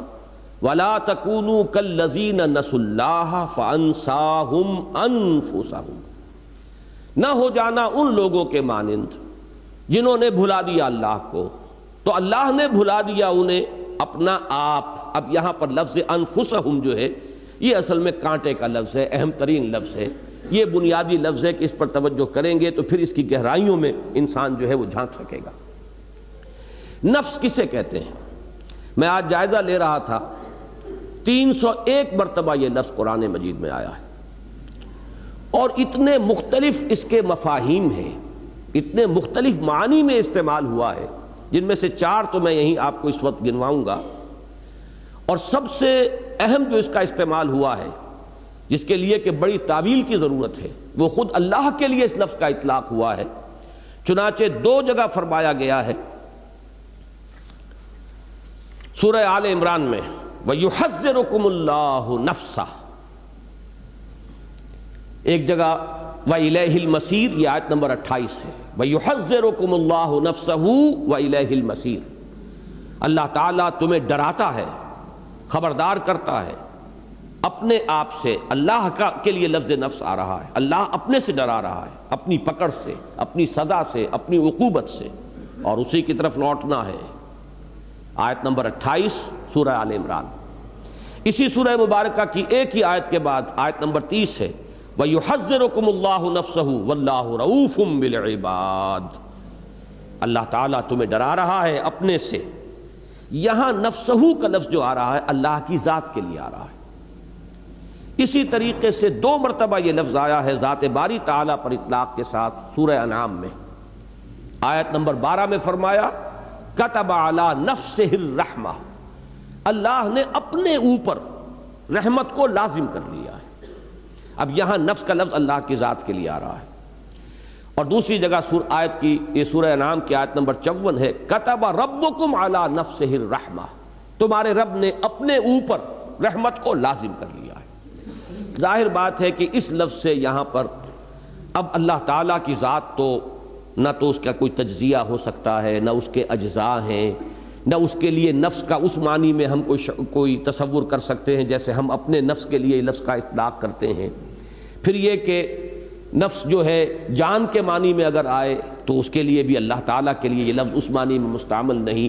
تو معلوم یہ ہوا کہ ایک مفہوم اس لفظ کا ہے ذات، کوئی ہستی، بس اجمالاً اس کی ذات کے لیے اس لفظ کا اطلاق ہو رہا ہے. دوسرا لفظ، اس لفظ کے دوسرا مفہوم جو بہت کثرت سے آیا ہے قرآن مجید میں، وہ ہے جان. اس لیے کہ فرمایا گیا کہ جب فرشتے جان نکالیں گے تو اس کے لیے الفاظ آئیں اخرجوا انفسکم، نکالو اپنی جانیں. اب ظاہر بات ہے کہ جسم میں سے جان کھینچی جاتی ہے، فرشتہ جو ہے کھینچتا ہے، نزع کے معنی کھینچنا. تو یہ جو حالت نزع طاری ہوتی ہے تو جب فرشتہ کہتا ہے اخرجوا انفسکم، نکالو اپنی جانیں، تو یہاں اس سے مراد کیا ہے؟ جان ہے۔ اب یہاں جسم رہ گیا، یہیں پر جسد بے جان رہ گیا ہے، فرشتہ جس چیز کو لے کر گیا ہے وہ اس کی جان ہے۔ تیسرا اطلاق اس کا اور بھی لطیف ہے، اب اس کو ہم نہیں کہہ سکتے کہ اس کو شعور کے لفظ سے تعبیر کریں، اس لیے کہ سورہ زمر میں فرمایا گیا کہ اللہ یتوفی الانفس حین موتها والتی لم تمت فی منامها، اللہ تعالیٰ قبض کر لیتا ہے نفس کو موت کے وقت، اور جب موت کا وقت نہیں آیا ہوتا تو نیند کے وقت۔ اب نیند کے وقت ظاہر بات ہے کہ جان جسم سے نہیں نکلتی، جان تو موجود ہے، آدمی سو رہا ہے، کوئی حیوان سو رہا ہے تو بے جان نہیں ہے، مردہ نہیں ہے، جان اس میں ہے۔ یہاں اس لفظ جو آیا ہے دوسری مرتبہ واللتی لم تمت فی منامہا، تو یہ جو حالت نیند میں جو چیز سلب کی گئی ہے، جو چیز کھینچ لی گئی ہے، جس چیز کو اللہ نے اپنے قبضے میں لے لیا، وہ انسان کا شعور ہے۔ تو شعور کے لیے بھی اس لفظ نفس کا اطلاق ہو رہا ہے۔ اور چوتھا اس کا جو سب سے زیادہ کثیر الاستعمال لفظ ہے وہ انسان کا وجود کلی، اس میں اس کی روح بھی آ گئی، اس کی جان بھی آ گئی، اس کا وجود بھی آ گیا، اس کا نفس امارہ بھی آ گیا، اس کے اندر اس کا ضمیر بھی آ گیا، اس کے قلب میں جو کچھ ودیت شدہ فیکلٹیز ہیں، لطائف ہیں، وہ بھی آ گئے۔ تو بحیثیت مجموعی پورے انسان پر، اس کی حقیقت پر اس لفظ کا اطلاق ہو رہا ہے۔ تو یہ میں نے 4 استعمالات آپ کے سامنے رکھے، جن میں اہم ترین ہے خود اللہ کی ذات پر اس لفظ کا استعمال۔ ان چاروں کو ذہن میں جب رکھیے گا تو نفس کا مفہوم آئے گا۔ ایک اور لفظ بھی اس کے بارے میں نوٹ کر لیں کہ نفس کے ساتھ ہی ایک لفظ نفس آتا ہے، فے کے زبر کے ساتھ، اور یہ عجیب بات ہے، جیسے روح اور ریح حروف اصلی ایک ہی ہے، ریح ہوا اور روح، اس روح کے بارے میں تو بڑی طویل بحثیں جو ہے ہم مختلف اوقات میں کرتے رہے ہیں، اور مسجد میں جمعے کے خطابات میں ان دنوں یہی مضمون جو ہے 3-4 جمعوں سے زیر بحث چلا آ رہا ہے۔ روح اور ریح میں جو تعلق ہے وہی نفس اور نفس میں ہے۔ نفس اس سانس کو کہتے ہیں جو آتا ہے اور جاتا ہے، ہوا اندر داخل ہوتی ہے پھیپھڑوں میں اور پھر باہر نکلتی، یہ نفس ہے۔ نفس کی جمع انفاس آتا ہے، جو صوفیہ کے ہاں پاس انفاس کا لفظ استعمال ہوتا ہے کہ ہر سانس کے ساتھ اللہ کا ذکر جو ہے انسان اس کی عادت ڈالے کہ کوئی سانس بھی غفلت میں نہ نکلے۔ جیسے کہ وہ شیخ سعدی نے بڑا خوبصورت انداز اختیار کیا ہے کہ ہر سانس جب انسان کے اندر جاتا ہے موجب تقویت ہوتا ہے، جب باہر نکلتا ہے تو صفائی کا ذریعہ بنتا ہے، پس بر ہر نفس 2 شکر واجب است۔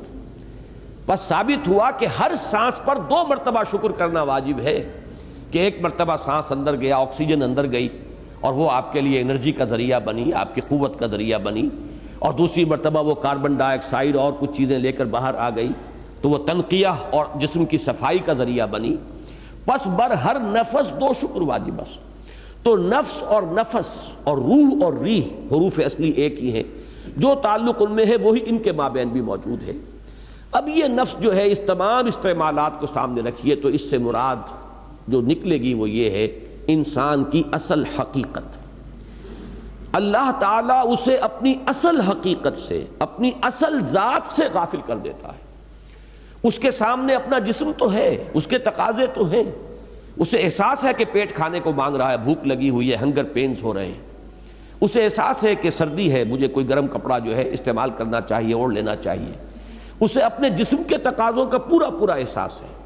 لیکن جو اس کی اصل حقیقت ہے، جو اصل انسان اس میں مضمر ہے، جو اس کا حقیقی وجود ہے، جس کی بنا پر وہ اشرف المخلوقات ہے، جس کی بنا پر اس کا یہ مقام ہے جملہ مخلوقات کے اندر جو اللہ نے اسے عطا فرمایا، وَلَقَدْ كَرَّمْنَا بَنِي آدَمَ وَحَمَلْنَاهُمْ فِي الْبَرِّ وَالْبَحْرِ وَرَزَقْنَاهُمْ مِنَ الطَّيِّبَاتِ وَفَضَّلْنَاهُمْ عَلَى كَثِيرٍ مِّمَّنْ خَلَقْنَا تَفْضِيلًا، اس سے وہ غافل ہو جاتا ہے۔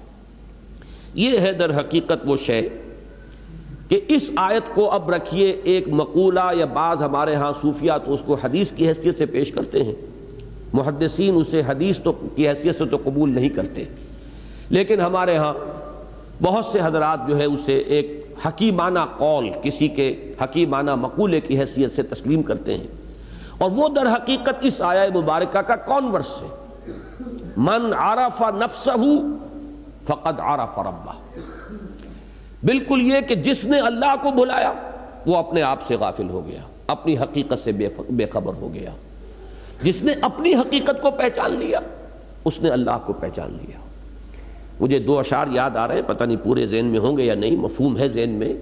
کراجوئی چرا در پیچ و تابی کہ او پیداست تو زیر نقابی، تلاش او کنی جز خود نہ بینی، تلاش خود کنی جز او نہ یابی۔ کس کو تلاش کر رہے ہو؟ یہ جو انسان کے اندر ایک فطری جذبہ ہے، میں نے کئی دفعہ عرض کیا ہے اپنی گفتگوؤں میں کہ ہائی اسکول میں تقریباً 5 سال تک متواتر ایک دعا ہم صبح پڑھتے رہے، مجھ کو ہے تیری جستجو، مجھ کو تیری تلاش ہے، خالق میرے کہاں ہے تو، مجھ کو تیری تلاش ہے۔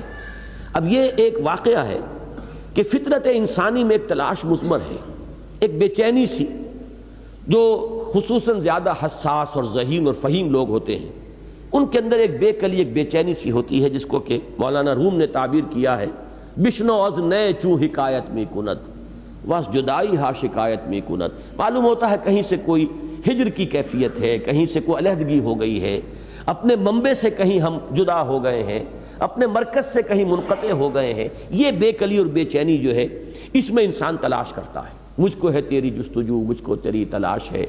اب کس کا ہے یہ؟ علامہ اقبال کے اشعار ہے، کراجوئی کس کو تلاش کر رہے ہو بھائی؟ چرا در پیچ و تابی، کس لیے یہ پیچ و تاب، یہ بے کلی، یہ بے چینی؟ کراجوئی چرا در پیچ و تابی کہ او پیداست تو زیر نقابی، وہ اللہ جس کو تم تلاش کر رہے ہو وہ تو حویدہ ہے، عیاں ہے، اظہر من الشمس ہے، معمور ہو رہا ہے عالم میں نور تیرا، از ماہ تاب ماہی سب ہے ظہور تیرا، تو زیر نقاب آ گیا ہے۔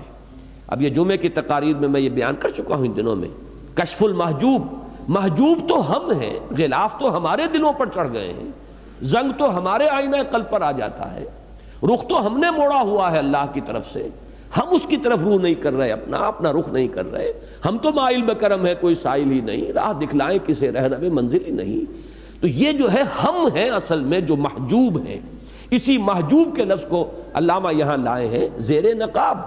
زیر نقاب تم ہو کہ او پیداست، وہ تو ذرے ذرے سے حویدہ ہے۔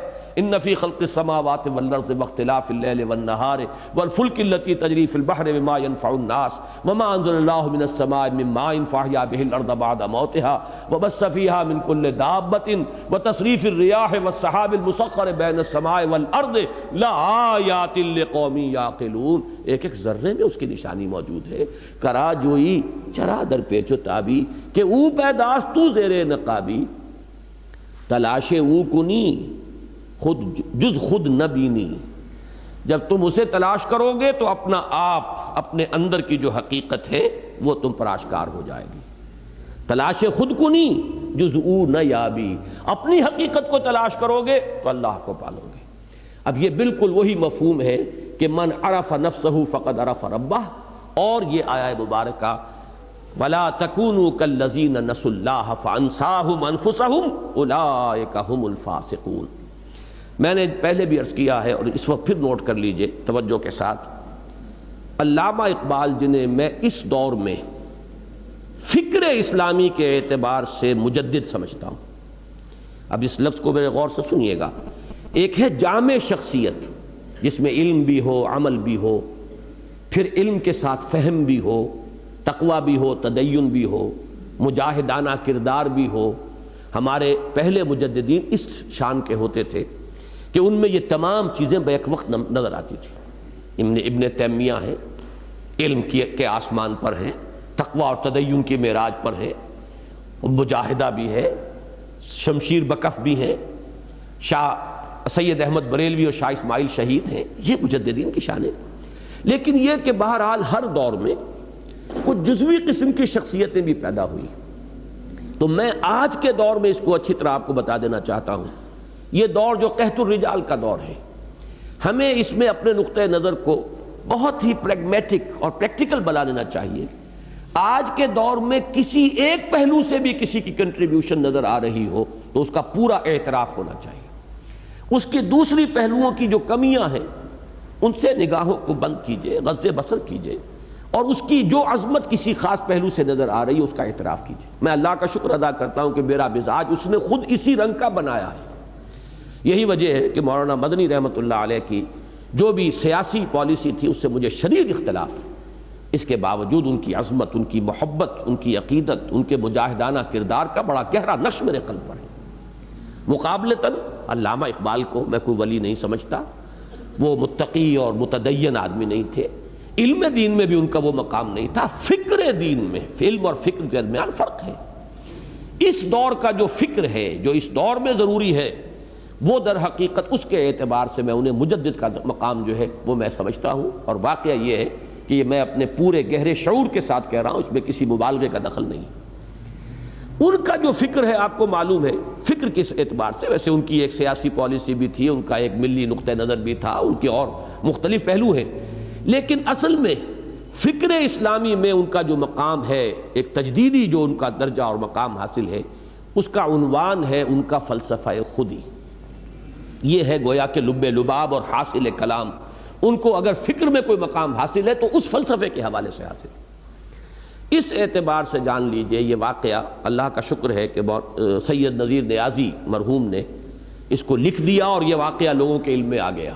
اکثر و بیشتر اقبالی حضرات بھی اس سے ناواقف ہیں، اس لیے کہ غالباً میرا اس وقت پورا حافظے پر میں اعتماد نہیں کر رہا، یہ واقعہ بیان کیا تھا سید نذیر نیازی صاحب نے ہمارے ہی قرآن کانفرنس میں، جو انہوں نے قرآن مجید کے حقوق پر ایک تقریر کی تھی علامہ اقبال کے نقطہ نگاہ سے، کہ جو میرا کتابچہ ہے مسلمانوں پر قرآن مجید کے حقوق، تو انہوں نے بات ہی یہاں سے شروع کی تھی کہ یہی 5 باتیں ہیں جن پر علامہ اقبال نے زور دیا، اور پھر ان 5 حقوق کے لیے علامہ کی کچھ باتیں جو ہیں انہوں نے سلسلے وار بیان کی۔ وہیں یہ واقعہ انہوں نے لکھا ہے کہ میں نے ایک مرتبہ ان سے سوال کیا کہ بڑی چہمے گوئی ہو رہی ہے کہ آپ کا یہ فلسفہ خودی جو ہے، اس کی اساس کیا ہے، بنیاد کیا ہے، منبع کیا ہے، سرچشمہ کیا ہے، ماخذ کیا ہے اس کا، کہاں سے آپ نے اس کے لیے اصول اور مبادی اخذ کیے ہیں، تو اب آپ خود ہی کیوں نہیں بتا دیتے؟ تو علامہ نے فرمایا کہ اچھا کل فلاں وقت تم آ جانا تو میں تمہیں ڈکٹیٹ کرا دوں گا۔ اب سید نذیر نیازی کہتے ہیں کہ میں بہت خوش ہوا، اترا رہا تھا میں اپنے آپ میں کہ یہ شرف مجھے حاصل ہو رہا ہے کہ شاعر مشرق حکیم الامت کا جو فلسفہ ہے، اس کے ماخذ جو ہیں وہ سب سے پہلے میرے علم میں آئیں گے۔ تو میں بڑے اس کیفیت کے ساتھ حاضر ہوا، تو میں جب بیٹھا پینسل اور کاغذ لے کر، کاپی لے کر، تو علامہ نے فرمایا کہ ذرا وہ قرآن مجید نکال لاؤ۔ تو ایک تو کہتے ہیں کہ وہ اوس پڑ گئی مجھ پر وہیں کہ میں تو کسی بڑے بڑے فلسفیوں کے نام سننے آیا تھا، ان کی کتابوں کے حوالے میں وہ نوٹ کرنے کے لیے بیٹھا ہوں، یہ قرآن مجید۔ اور کہا سورہ حشر نکالو اور یہ آیت وَلَا تَكُونُوا كَالَّذِينَ نَسُوا اللَّهَ فَأَنسَاهُمْ أَنفُسَهُمْ أُولَئِكَ هُمُ الْفَاسِقُونَ۔ علامہ نے فرمایا یہ ہے میرے فلسفہ خودی کا اصل مبدا، اس کا منبع، سرچشمہ، اس کا ماخذ یہ آیہ قرآنی۔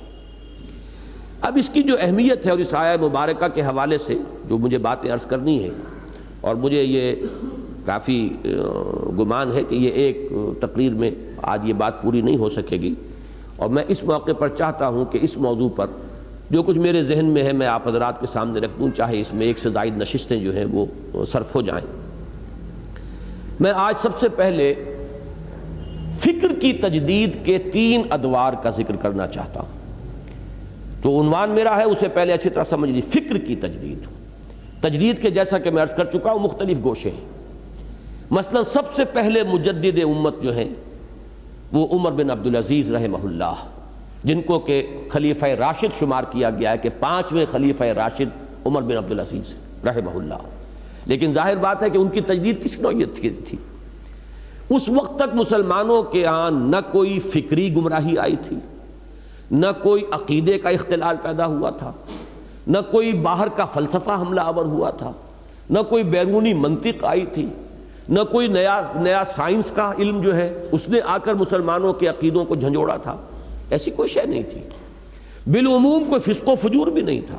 وہ دور تو یوں سمجھیے کہ دور خلافت راشدہ کے بعد تو ابھی بہترین دور وہی ہے، اور جب تک دور بنو امیہ رہا ہے، جو اصل عربی اسلام تھا اس کی بہت سی جو خصوصیات ہیں وہ برقرار رہی ہیں۔ یہ تو بعد میں دور بنو عباس میں ہوا ہے، چونکہ ان کے پیچھے اصل قوت جو ہے اجمیوں کی تھی، لہذا اجمی اثرات جو ہے دور بنی عباس کے فوراً بعد شروع ہو گئے ہیں آغاز کے ساتھ ہی، لیکن دور بنو امیہ کی حد تک اصل عربی اسلام جو ہے اس کی خصوصیات برقرار تھی۔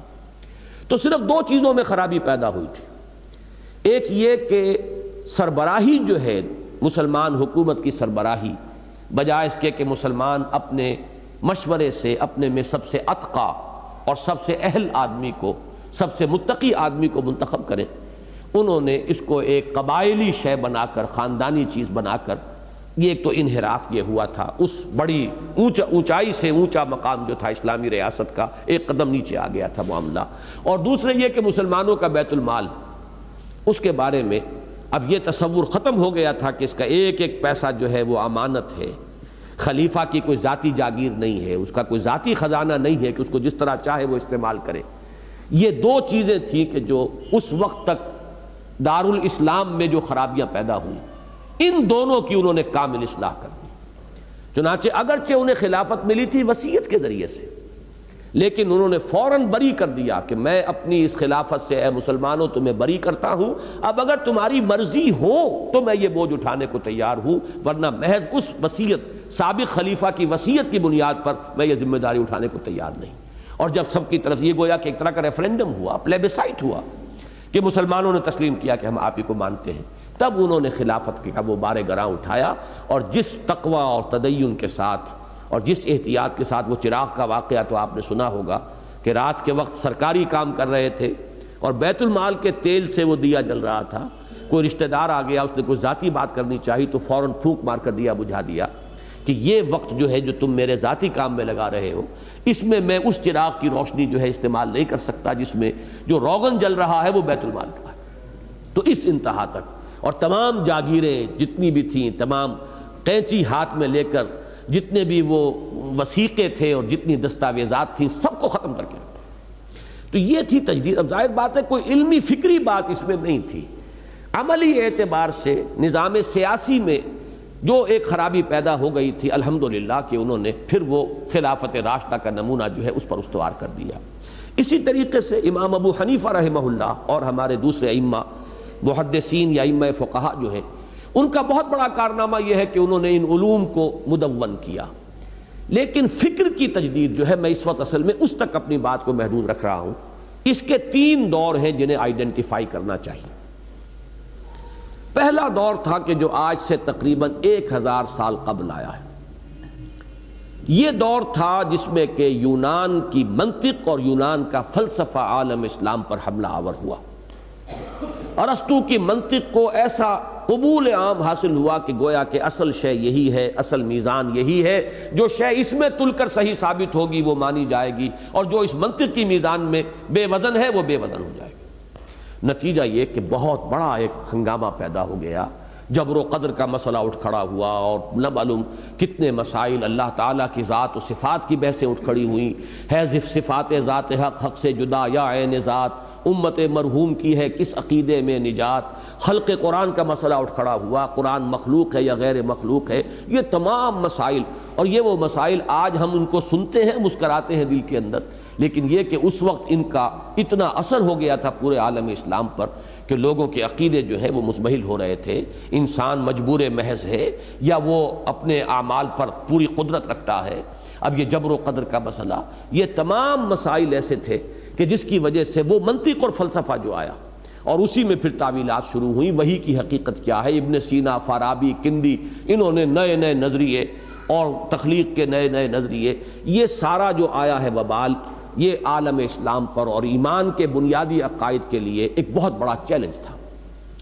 اس فتنے کا مقابلہ کرنے کے لیے اللہ تعالیٰ نے اس وقت دو عظیم شخصیتوں کو کھڑا کیا، ایک امام غزالی رحمہ اللہ جنہوں نے تحافت الفلاسفہ کتاب لکھ کر اس فلسفے کی جڑیں کاٹ دی، اور دوسرے امام ابن تیمیہ رحمہ اللہ جنہوں نے الرد علی المنطقیین، یہ کتاب مارکۃ الآراء، منطق سے منطق کی نفی کر دی کہ تمہاری منطق جو ہے یہ ویلڈ نہیں ہے، یہ کوئی ایسی میزان نہیں ہے کہ جو شے اس میں تلے گی وہی حق قرار پائے گی، اور جو اس میں بے وزن ہے وہ بے وزن ہو جائے گی، اس لیے کہ تمہاری تو اپنی منطق کا پائے چوبی ہے، اس کے تو لکڑی کے پاؤں ہیں، اس کا اپنا پاؤں جو ہے فولادی نہیں ہے، وہ زمین میں جمے ہوئے نہیں ہیں۔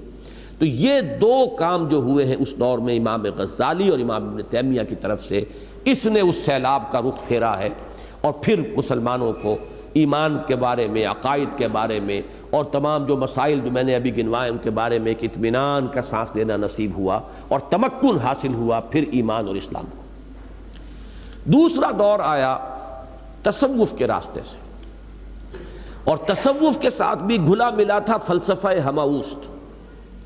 ہماوست اور وحدت الوجود میں بڑا باریک سا فرق ہے، اور میں یہ تفصیل سے بیان کر چکا ہوں سورہ حدید کی اس آیہ مبارکہ کے حوالے سے، هو الاول والآخر والظاہر والباطن۔ ہوا یہ کہ بات تو تھی وحدت الوجود کی، لیکن ایک تو یہ کہ بعض صوفیہ خود اس کے اندر دوسری انتہا کو نکل گئے اور وہ ہماوست تک جا پہنچے، اور دوسرے یہ کہ جب یہ عوام کے اندر یہ بات آئی تو وحدت الوجود کی باریکیاں تو سمجھ میں لوگوں کے نہیں آئیں، وہ ہماوست ہی رہ گیا۔ اس ہماوست کی وجہ سے کیا ہوا، جب خالق اور مخلوق کا امتیاز ختم ہو گیا، خود کوزا و خود گوزا کرو، خود گلے کوزا، خود رندے سبو کش، خود برسرے آن کوزا خریدار بے آمد بشکست و رواں شد۔ وہ خود ہی کوزا ہے، خود ہی وہ مٹی ہے جس سے کوزا بنا ہے، خود ہی کوزا گر ہے، خود ہی وہ خریدار بن کر آتا ہے، کوزے کو خرید لیتا ہے، خود ہی اس میں شراب بھر کر پیتا ہے اور آگے چلتا بنتا ہے۔ اب یہ ہے تصور جو دیا جا رہا ہے ذات باری تعالیٰ کا۔ اب یہ ظاہر بات ہے کہ اب پھر ابن عربی کی طرف ایک شعر منسوب ہے، میرا تو گمان یہ ہے کہ یہ شعر ان کا نہیں ہو سکتا، الرب عبد والعبد رب یا لیت شعری من المکلف۔ رب ہی بندہ ہے، بندہ ہی رب ہے، ایک ہی ہے۔ جب ہماوس سب وہی کچھ ہے تو یہ رب اور بندے کی تفریق کہاں سے آ گئی؟ میری سمجھ میں نہیں آ رہا کہ پھر مکلف کون ہے، کسے حکم دیا گیا ہے؟ حکم دینے والا خود، حکم جسے دیا جا رہا ہے وہ بھی خود۔ الرب عبد والعبد رب یا لیت شعری من المکلف۔ اب یہ جو گمراہیاں شروع ہوئیں اور خاص طور پر ہندوستان میں آ کر یہ اپنی انتہا کو پہنچی، اس لیے کہ یہاں ہندوؤں نے اپنا ایک ڈیفنس اپنے مذہب کا اور اپنی ملت کا اس طور سے کیا۔ پروفیسر یوسف سلیم چشتی صاحب کے مضامین اس موضوع پر ہیں جو میثاق کی پرانے فائلوں میں دفن ہیں۔ اب کچھ حکمت قرآن میں ان کے ہم پرانے مضامین دوبارہ شائع کر رہے ہیں، شاید یہ چیزیں بھی دوبارہ آپ کے سامنے آئیں کہ بھکتی کی تحریک ہندوؤں کی طرف سے اٹھی تھی اسلام کے سیلاب کو روکنے کے لیے، کہ اسلام کی کچھ تعلیمات کو ہندو مت کی تعلیمات کے ساتھ جوڑ کر ایک ملغوبہ بنا کر اور اس طور سے اس کو سامنے لایا جائے کہ جن چیزوں کی وجہ سے اسلام جنگل کی آگ کی طرح پھیل رہا ہے وہ چیزیں خود ہم اپنے مذہب کے اندر شامل کر لیں تاکہ ہمارا مذہب موجود رہ جائے۔ یہ بھکتی کی تحریک جو تھی، اور اس زمانے میں جو اس قسم کے صوفی سینٹس سامنے آئے، جیسے آپ کے یہیں لاہور میں ہے مادھو لال حسین۔ اب یہ مادھو لال حسین چے مانی دارت، لیکن یہ کہ ان کا کوئی مسلک نہیں تھا، وہ گویا کہ تمام مسلکوں کو صحیح سمجھتے تھے۔ آپ کو کافیوں کے اندر وہ شعر بھی آپ نے سنا ہوگا کہ مسجد مندر ہکڑو نور، ایک ہی نور ہے مسجد میں بھی مندر میں بھی، یہ فرق کیا رہا؟ کوئی مندر چلا گیا، کوئی مسجد چلا گیا، تو اس میں فرق کیا ہو گیا؟ تو اسی سے وحدت ادیان کا فلسفہ، پھر اسی سے پھر وہ جرت ہوئی کہ ابو الفضل اور فیضی نے اکبر کو آمادہ کیا کہ اسلام کو ساقط قرار دو، کہ یہ تو 1000 سال کے لیے تھا دین محمد صلی اللہ علیہ وسلم، اب دین الہی دین اکبری ہوگا، یہ دوسرا 1000 سال شروع ہو چکا ہے۔ لہذا اس نے یہی تو کیا تھا کہ تمام مذہب جو تھے ہندوستان کے، ان سب کی کچھ چیزیں لے کر ہاون دستے میں ڈال کے کوٹ کر اور ان کو ایک یکجان بنا کے تو مذہب اکبری جو ہے، دین اکبری یا دین الہی اس نے ایجاد کیا۔ یہ تھا وہ فتنہ، عظیم فتنہ، جس کے نتیجے میں واقعہ یہ ہے کہ اگر کوئی بڑی عظیم شخصیت ابھر کر سامنے نہ آتی تو اسلام کا نام و نشان مٹ گیا ہوتا اس بر صغیر سے۔ اس لیے کہ اب اس کا توڑ کیا تھا؟ یعنی ملت اسلامی کا جداگانہ تشخص ختم، شریعت اسلامی کی اہمیت ختم۔ بھائی نماز کوئی پڑھ رہا ہے، کوئی بیٹھ کر پرنام کر رہا ہے کسی بت کو، کیا فرق پڑ گیا؟ ایک ہی چیز ہے، ایک علامت کے طور پر اس نے اختیار کر لیا ہے۔ باقی مذہب تو اصل میں نام ہے کچھ عالمگیر صداقتوں کا، کچھ یونیورسل ٹروتھس ہیں، کچھ اخلاقیات ہیں، یہ مشترک ہیں، یہ مشترک سچائیاں ہیں پوری دنیا کی، تمام قوموں میں، تمام ملتوں میں، تمام مذہبوں میں۔ سچ بولو، جھوٹ مت بولو، کم مت تولو، دھوکہ نہ دو، فریب نہ کرو، خدمت کرو لوگوں کی، خود غرضی نہ ہو، بس یہ چیزیں ہیں اصل مذہب، اصل دین۔ باقی نماز ہو گئی تو اور نہیں ہوئی تو کیا فرق واقع ہوا؟ تو دین محمد صلی اللہ علیہ وسلم پر یہ بڑا کڑا وقت آیا تھا۔ اس وقت عظیم شخصیت کھڑی ہوئی ہے حضرت شیخ مجدد الفسانی رحمۃ اللہ علیہ۔ وہی الفسانی کا لفظ ان کے نام کا لاحقہ بن گیا ہے، جس کو اصل میں استعمال کیا تھا اکبر کے دین مذہبی کے لیے، کہ الف کہتے ہیں 1000 کو، 1000 سال ختم ہو چکا، وہ الف اول تھا، وہ تھا دین محمد کا صلی اللہ علیہ وسلم، اور اب الف ثانی ہے، یہ دوسرا 1000 شروع ہو گیا ہے، 11ویں صدی ہجری کا آغاز ہو گیا ہے۔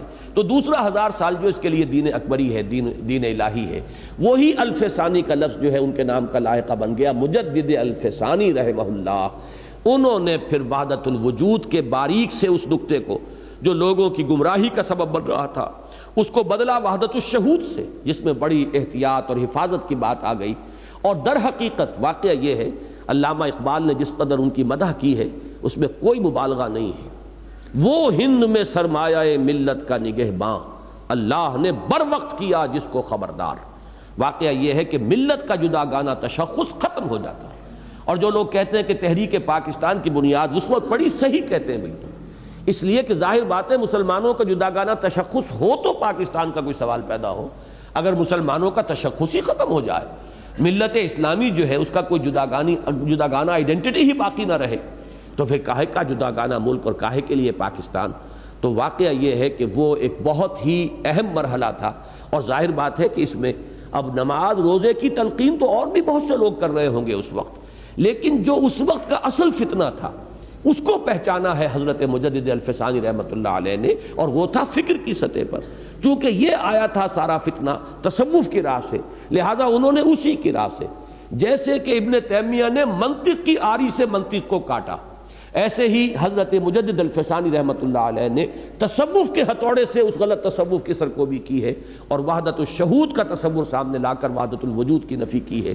یہ ہے بہت بڑا ایک تجدیدی کارنامہ جس نے کہ کم سے کم ہندوستان کے تک، اور ہندوستان کی بات نہیں ہے صرف یہ آپ کو ترکی تک، آپ اچھی طرح اس بات کو جان لیجئے کہ جس قدر حضرت مجدد معروف اور مقبول اور مشہور اور محبوب ہے ترکوں کے نزدیک، اتنے ہمارے ہاں نہیں ہیں۔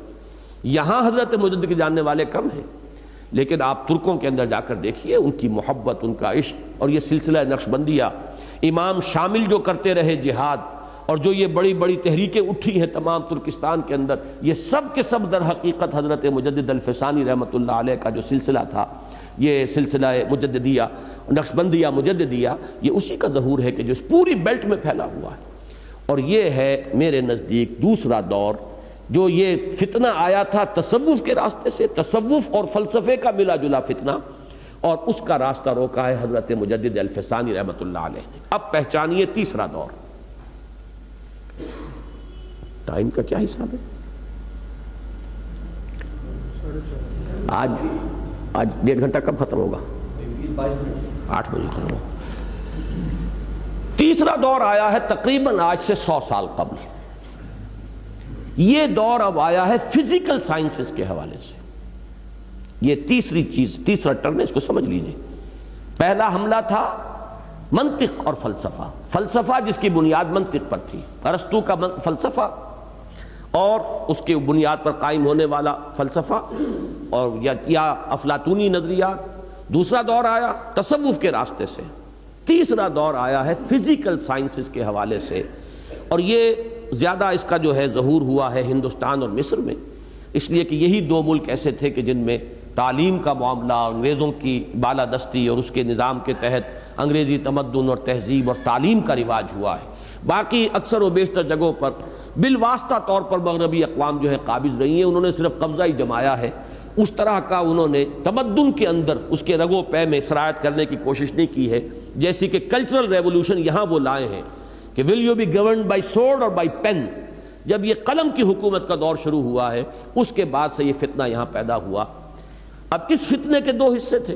انگریز آیا ایک غالب قوت کی حیثیت سے، اور غالب قوت جو ہے اس کا ایک رعب پہلے ہی محکومت کے اوپر تو خود بخود پیدا ہو جاتا ہے۔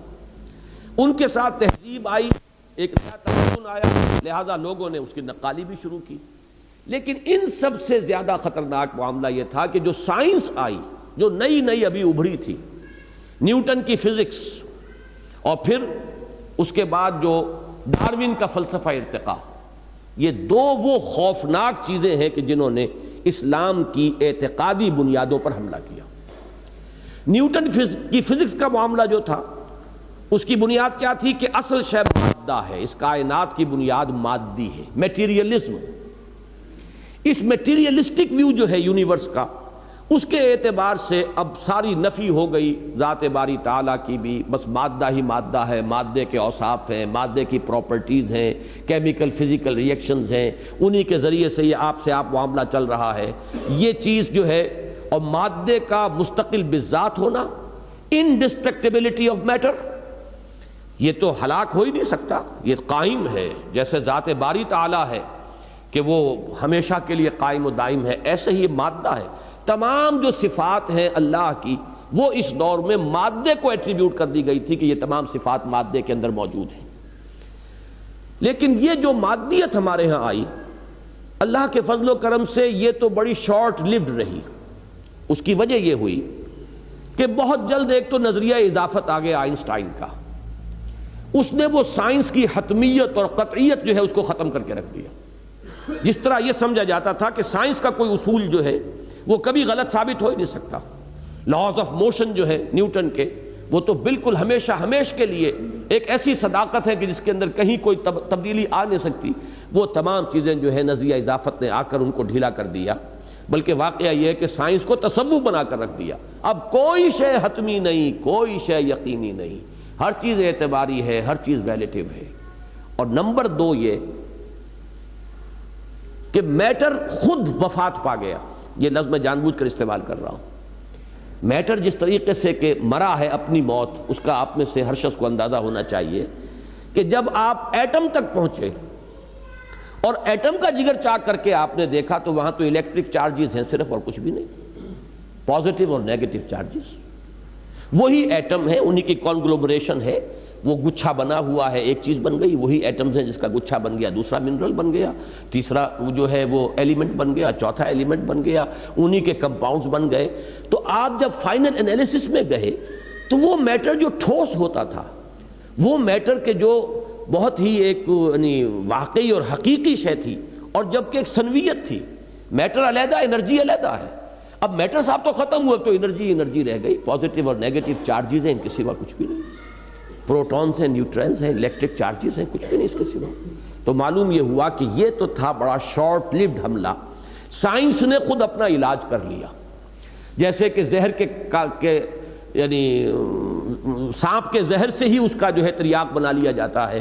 تو فزکس کے میدان میں تو واقعہ یہ ہے کہ جس درجے کوئی حملہ آور ہوا تھا معاملہ دین کے اوپر، اس کی اب نفی ہو چکی ہے، اگرچہ ہمارے ہاں بعض لوگ جو ابھی اسی دور میں رہ رہے ہیں، وہی سائنس کی قطعیت اور حتمیت اور ہر شے کا یقینی ہونا اور میٹر کا ایٹرنل ہونا اور میٹر کا انڈسٹرکٹیبل ہونا، یہ ساری چیزیں ان کے ذہن میں بیٹھی ہوئی ہیں، اس لیے وہ دین کی کچھ چیزوں کو سمجھنے اور قبول کرنے میں ہچکچاتے ہیں۔ ورنہ خالص سائنس کے میدان میں وہ میٹیریلزم جو تھا، اس کو آپ کہیے 19th سینچری کا میٹیریلزم، وہ ختم ہو چکا ہے۔ البتہ دوسرا نظریہ جو سائنس سے آیا وہ ہے انتہائی خوفناک، اور وہ ہے ڈارون کا نظریہ ارتقاء۔ اس ڈارون کے نظریہ ارتقاء نے جو نتیجہ نکالا وہ یہ تھا کہ انسان محض ایک حیوان ہے، صرف زیادہ ترقی یافتہ، ایک higher evolved at a higher level of evolution, that's all. کوئی بیسک فرق، کوئی نوعیت کا فرق، کوئی کوالٹیٹیو فرق حیوان اور انسان کے مابین نہیں۔ یہ نظریہ اگرچہ تاحال نظریہ ہے، یہ نظریہ یہ بھی میں آپ کو بتا دوں کہ اس کے جراثیم ابن مسکوے کے ہاں بھی موجود ہیں، اس نظریے کی بعض تعبیرات مولانا روم کے ہاں موجود ہیں، لیکن اس وقت تک اس کے اندر وہ خطرناکی نہیں تھی، اس لیے کہ اس نظریے کو ماننے کے باوجود انسان کی ایک اسپیشل کریشن کا تصور جو ہے ذہن میں جمع ہوا تھا۔ انسان اللہ کی ایک جداگانہ مخلوق ہے، اللہ کی ایک بڑی عظیم مخلوق ہے، انسان میں جو جان ہے وہ ایک خاص ہی جان ہے، انسان میں جو روح پھونکی گئی ہے وہ کوئی خاص روح ہے، چاہے عام حیوانات کے اندر بھی یہ لفظ کہہ دیا جائے کہ ان میں بھی روح ہے، جاندار ہیں، جان اور روح کو جو ہے وہ ایک ہی سمجھ لیا گیا ہو، لیکن پھر بھی مجموعی طور پر ذہن میں ایک یہ تصور موجود تھا کہ انسان کی ایک جداگانہ حیثیت ہے تخلیق کے اندر، اور یہ اس اعتبار سے ایک جداگانہ حیثیت کا مالک ہے۔ لیکن ڈارون کے نظریے نے آ کر سائنٹیفیکلی یہ چیز ذہنوں کے اندر بٹھا دی کہ کہ انسان محض حیوان ہے، حیوان کے سوا کچھ نہیں۔ اور یہ بات جان لیجئے، خالص سائنس کے میدان میں تو آج تک بھی یہ نظریہ ثابت نہیں ہو سکا، اس لیے کہ اس کے جو بھی میکینزم ہے، اس کا جو بھی اس کے لیے دلائل ڈارون نے دیے تھے، ان میں سے کسی کو بھی سائنس کے میدان میں، آپ کو معلوم ہے، میں نے جمعے میں بھی کل عرض کیا تھا کہ ویریفیکیشن جو ہے اس کی، وہ ایکسپیریمنٹل ویریفیکیشن، کوئی نظریہ آتا ہے جب تک کہ اس کو ایکسپیریمنٹلی ویریفائی نہ کر لیا جائے وہ نظریہ رہے گا، اسے کوئی ایکسیپٹڈ لا کی حیثیت اور ٹروتھ کی حیثیت سے اختیار نہیں کیا جائے گا۔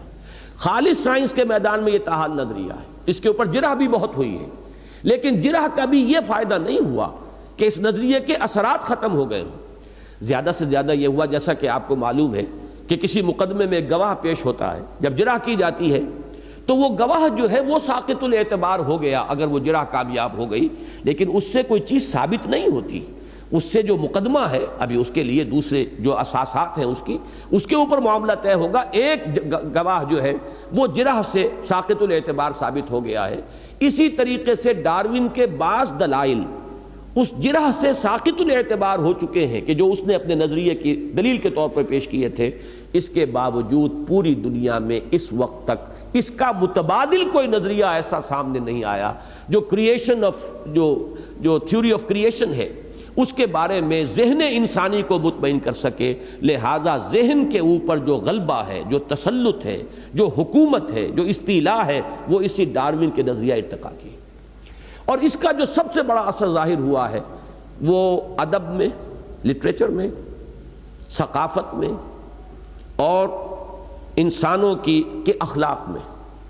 اس لیے کہ میں ذرا کروڈ الفاظ میں اس بات کو بیان کر دوں کہ اب حیوان انسان کا امام بن چکا ہے۔ جب ہم خود انہی کے ڈسینڈنٹس ہیں، انہی سے ہم وجود میں آئے ہیں، تو ہمیں انہی کی زندگی سے اصول اخذ کرنے ہوں گے۔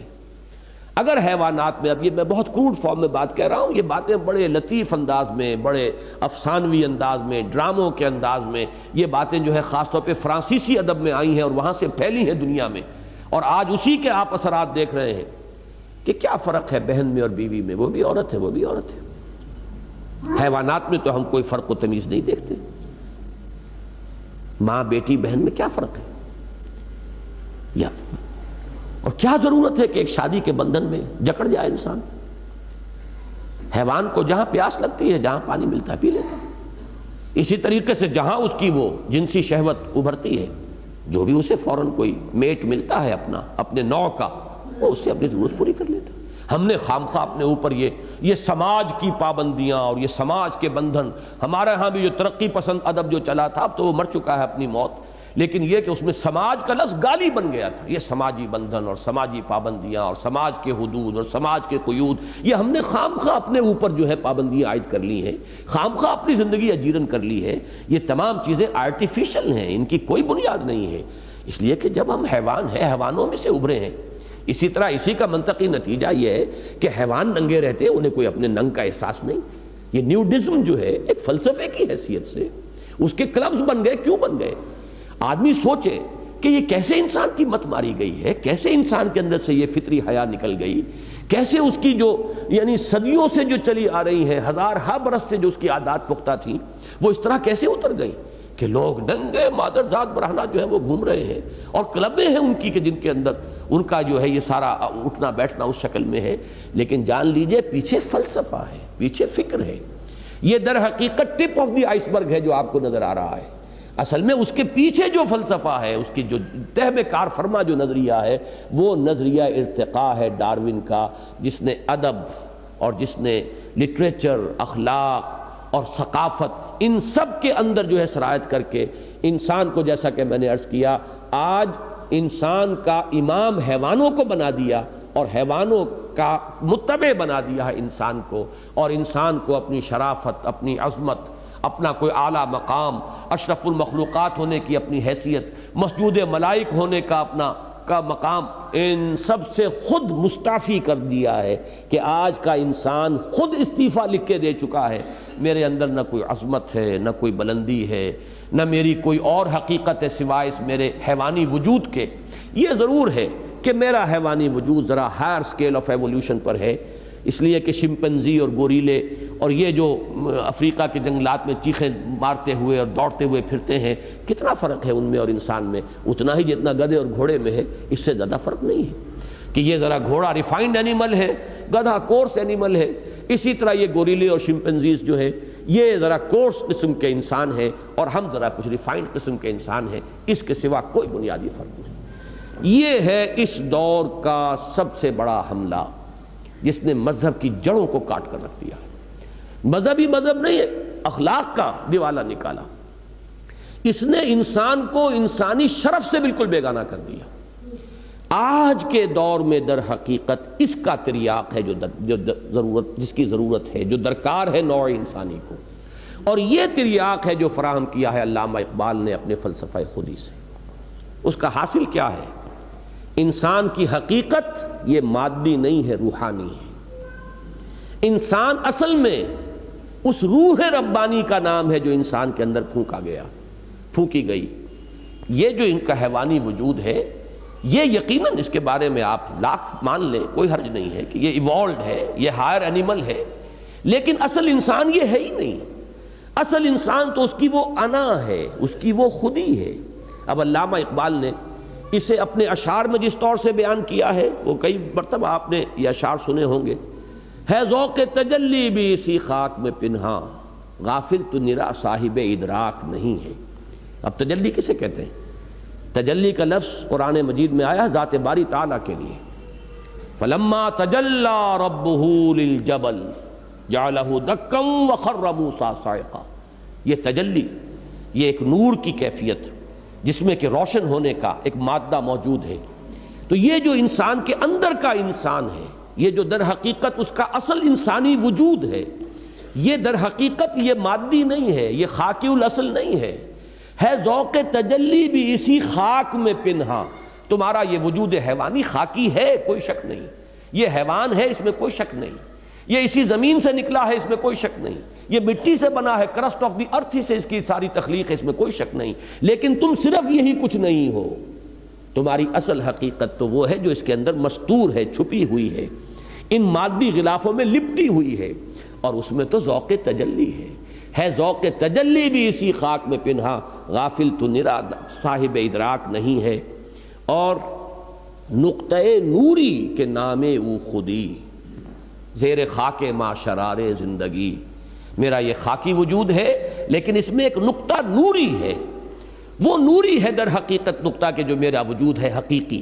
میں جب کہتا ہوں میں تو اس سے مراد ہوتا ہے میرا وجود کا وہ حصہ۔ اس لیے ایک ذرا نوٹ کیجئے کس قدر سیدھی سی بات ہے، جب ہم کہتے ہیں میرا ہاتھ، اب اسے آپ کہتے ہیں یہ پوزیسو موڈ ہے، میرا پوزیسو موڈ ہے اس پروناؤن کا، میرا ہاتھ، میرے پاؤں، میری آنکھیں، میرا کان، اب آپ سارے جسم کے اعضاء گن جائیے، یہ سب میرے ہیں، تو میں کون ہوں؟ میں ان سے عبارت نہیں ہوں۔ میرا یہ ہاتھ اگر خدا نہ خواستہ کٹ جائے تب بھی میں تو رہوں گا، میرا ہاتھ نہیں رہے گا۔ دونوں ہاتھ بھی کسی شخص کے کسی جنگ کے اندر ختم ہو سکتے ہیں، وہ میں تو موجود رہے گا اگرچہ وہ دونوں ہاتھ نہیں ہیں۔ آپ مائنس کرتے چلے جائیے، دونوں ٹانگیں بھی ایمپوٹیٹ ہو جائیں اگر کسی شخص کی سرجیکل آپریشن سے ہوئی ہے، وہ مرے گا نہیں، لیکن وہ میں تو موجود ہے، ہو سکتا ہے وہ میں بڑھتی چلی جائے، جبکہ جسم گھٹ رہا ہو وہ میں بڑھ رہی ہو، اس میں کوئی اور تکبر اور غرور جو ہے کسی اور اعتبار سے اس کا اضافہ بڑھتا ہوتا چلا جا رہا ہو، جبکہ وہ جسم اس کا گھٹتا چلا جا رہا ہے۔ تو یہ میں کون ہے، یہ ہے اصل سوال۔ اس کا اس بات کہ یہ مادی نہیں ہے، یہ حیوانی نہیں ہے، یہ ماورائے مادہ کوئی شے ہے، یہ ہماری حیوانی وجود سے جداگانہ کوئی اینٹیٹی ہے، اس کا اس بات یہ ہے در حقیقت فلسفہ خودی۔ اور اسی کو جیسے کہ اقبال نے کہا، دم چیست پیامست شنیدی نہ شنیدی، در خاک تو یک جلوہ آمست نہ دیدی، تیری اسی خاک میں ایک جلوہ بھی موجود ہے، تم دیکھتے نہیں۔ جو بے دل کا شعر میں نے کل سنایا تھا مسجد میں کہ ستم است گر ہوست کشد کے بے سیر سر و سمندرا، تجھے غنچہ کم نہ دمیدئی در دل کشا بچمندرا، تمہارے اندر جو باغ ہے، جو چمنستان ہے، تم نے کبھی ادھر دھیان ہی نہیں کیا۔ اپنے من میں ڈوب کر پا جا سراغ زندگی، یہ من میں ڈوبنے کی کبھی تم نے کوشش نہیں کی، تم تو باہر کے پھول اور پھلواریاں اور منظر دیکھ کر خوش ہو رہے ہو۔ تجھے غنچہ کم نہ دمیدئی در دل کشا بچمندرا، یہی بات ہے کہ جو اقبال کہہ رہا ہے، دم چیست پیامست شنیدی نہ شنیدی، در خاک تو یک جلوہ آمست نہ دیدی، دیدن دیگر آموز شنیدن دیگر آموز۔ ذرا کوئی اور دیکھنا دیکھو، کوئی اور سننا سنو۔ تم صرف حیوانوں کا سننا سن رہے ہو، تم صرف حیوانوں کا دیکھنا دیکھ رہے ہو۔ حیوان نے بھی دیکھ لی کہ کار آ رہی ہے سڑک پر، کتا بھی راستہ جو ہے وہ اپنا کاٹ گیا ہے، کار سے اس نے اپنے آپ کو بچا لیا۔ یہی کچھ تم نے بھی دیکھا تو کون سا تیر مارا؟ بکری کو بھی نظر آ گیا کہ یہ بیری کا درخت ہے، اس کے پتے بڑے لذیذ ہیں، میری غذا کا کام دیں گے۔ وہ نیم کے درخت کو نہیں کھاتی، وہ بیری کے پتے کو کھاتی ہے۔ یہ پہچان تو اس میں بھی ہے۔ اتنی پہچان اگر تمہارے اندر بھی ہے تو یہ تو حیوانی دیکھنا اور حیوانی سننا ہے۔ اس سے آگے کی بات کرو، وہ جو تمہارا اندر کا وجود ہے وہ بھی دانا و بینا ہے، لیکن یہ کہ تم نے ان فیکلٹیز کو تالے رکھے ہوئے ہیں۔ افلا یتدبرون القرآن ام علی قلوب اقفالها، دلوں کے اوپر تالے ڈالے ہوئے ہیں۔ وہ جو تمہارے اصل انسانی وجود کی بینائی تھی اور سنوائی تھی اور جو اس کے اندر تفقع کی صلاحیت تھی، اس کو تم نے تالا ڈال دیا ہے۔ یہ ہے در حقیقت وہ فلسفہ خودی جس کی بنیاد ہے یہ آیہ مبارکہ، وَلَا تَكُونُوا كَالَّذِينَ نَسُوا اللَّهَ فَأَنسَاهُمْ أَنفُسَهُمْ۔ یہ نقد سزا ہے جو اللہ کو بھلانے کی اس دنیا میں انسان کو ملتی ہے کہ وہ اپنے آپ کو صرف ایک حیوان سمجھ بیٹھتا ہے اور اپنی اصل عظمت سے غافل، اپنے مقام، اصل مقام اور مرتبے سے خود مستعفی۔ یہ شرافت اور یہ مقام بلند اور یہ اعلیٰ رتبہ، اس میں سے مجھے کچھ نہیں چاہیے، میں صرف ایک حیوان ہوں، یہ نقد سزا اس دنیا میں ملی ہے۔ یہی مضمون ہے جو میں نے اپنشد کے حوالے سے کئی مرتبہ بیان کیا ہے، آج پھر چاہتا ہوں کہ مضمون کی مناسبت سے، اس لیے کہ دیکھیے یہ وزڈم وہ ہے جو آپ کو ہر جگہ ملے گی۔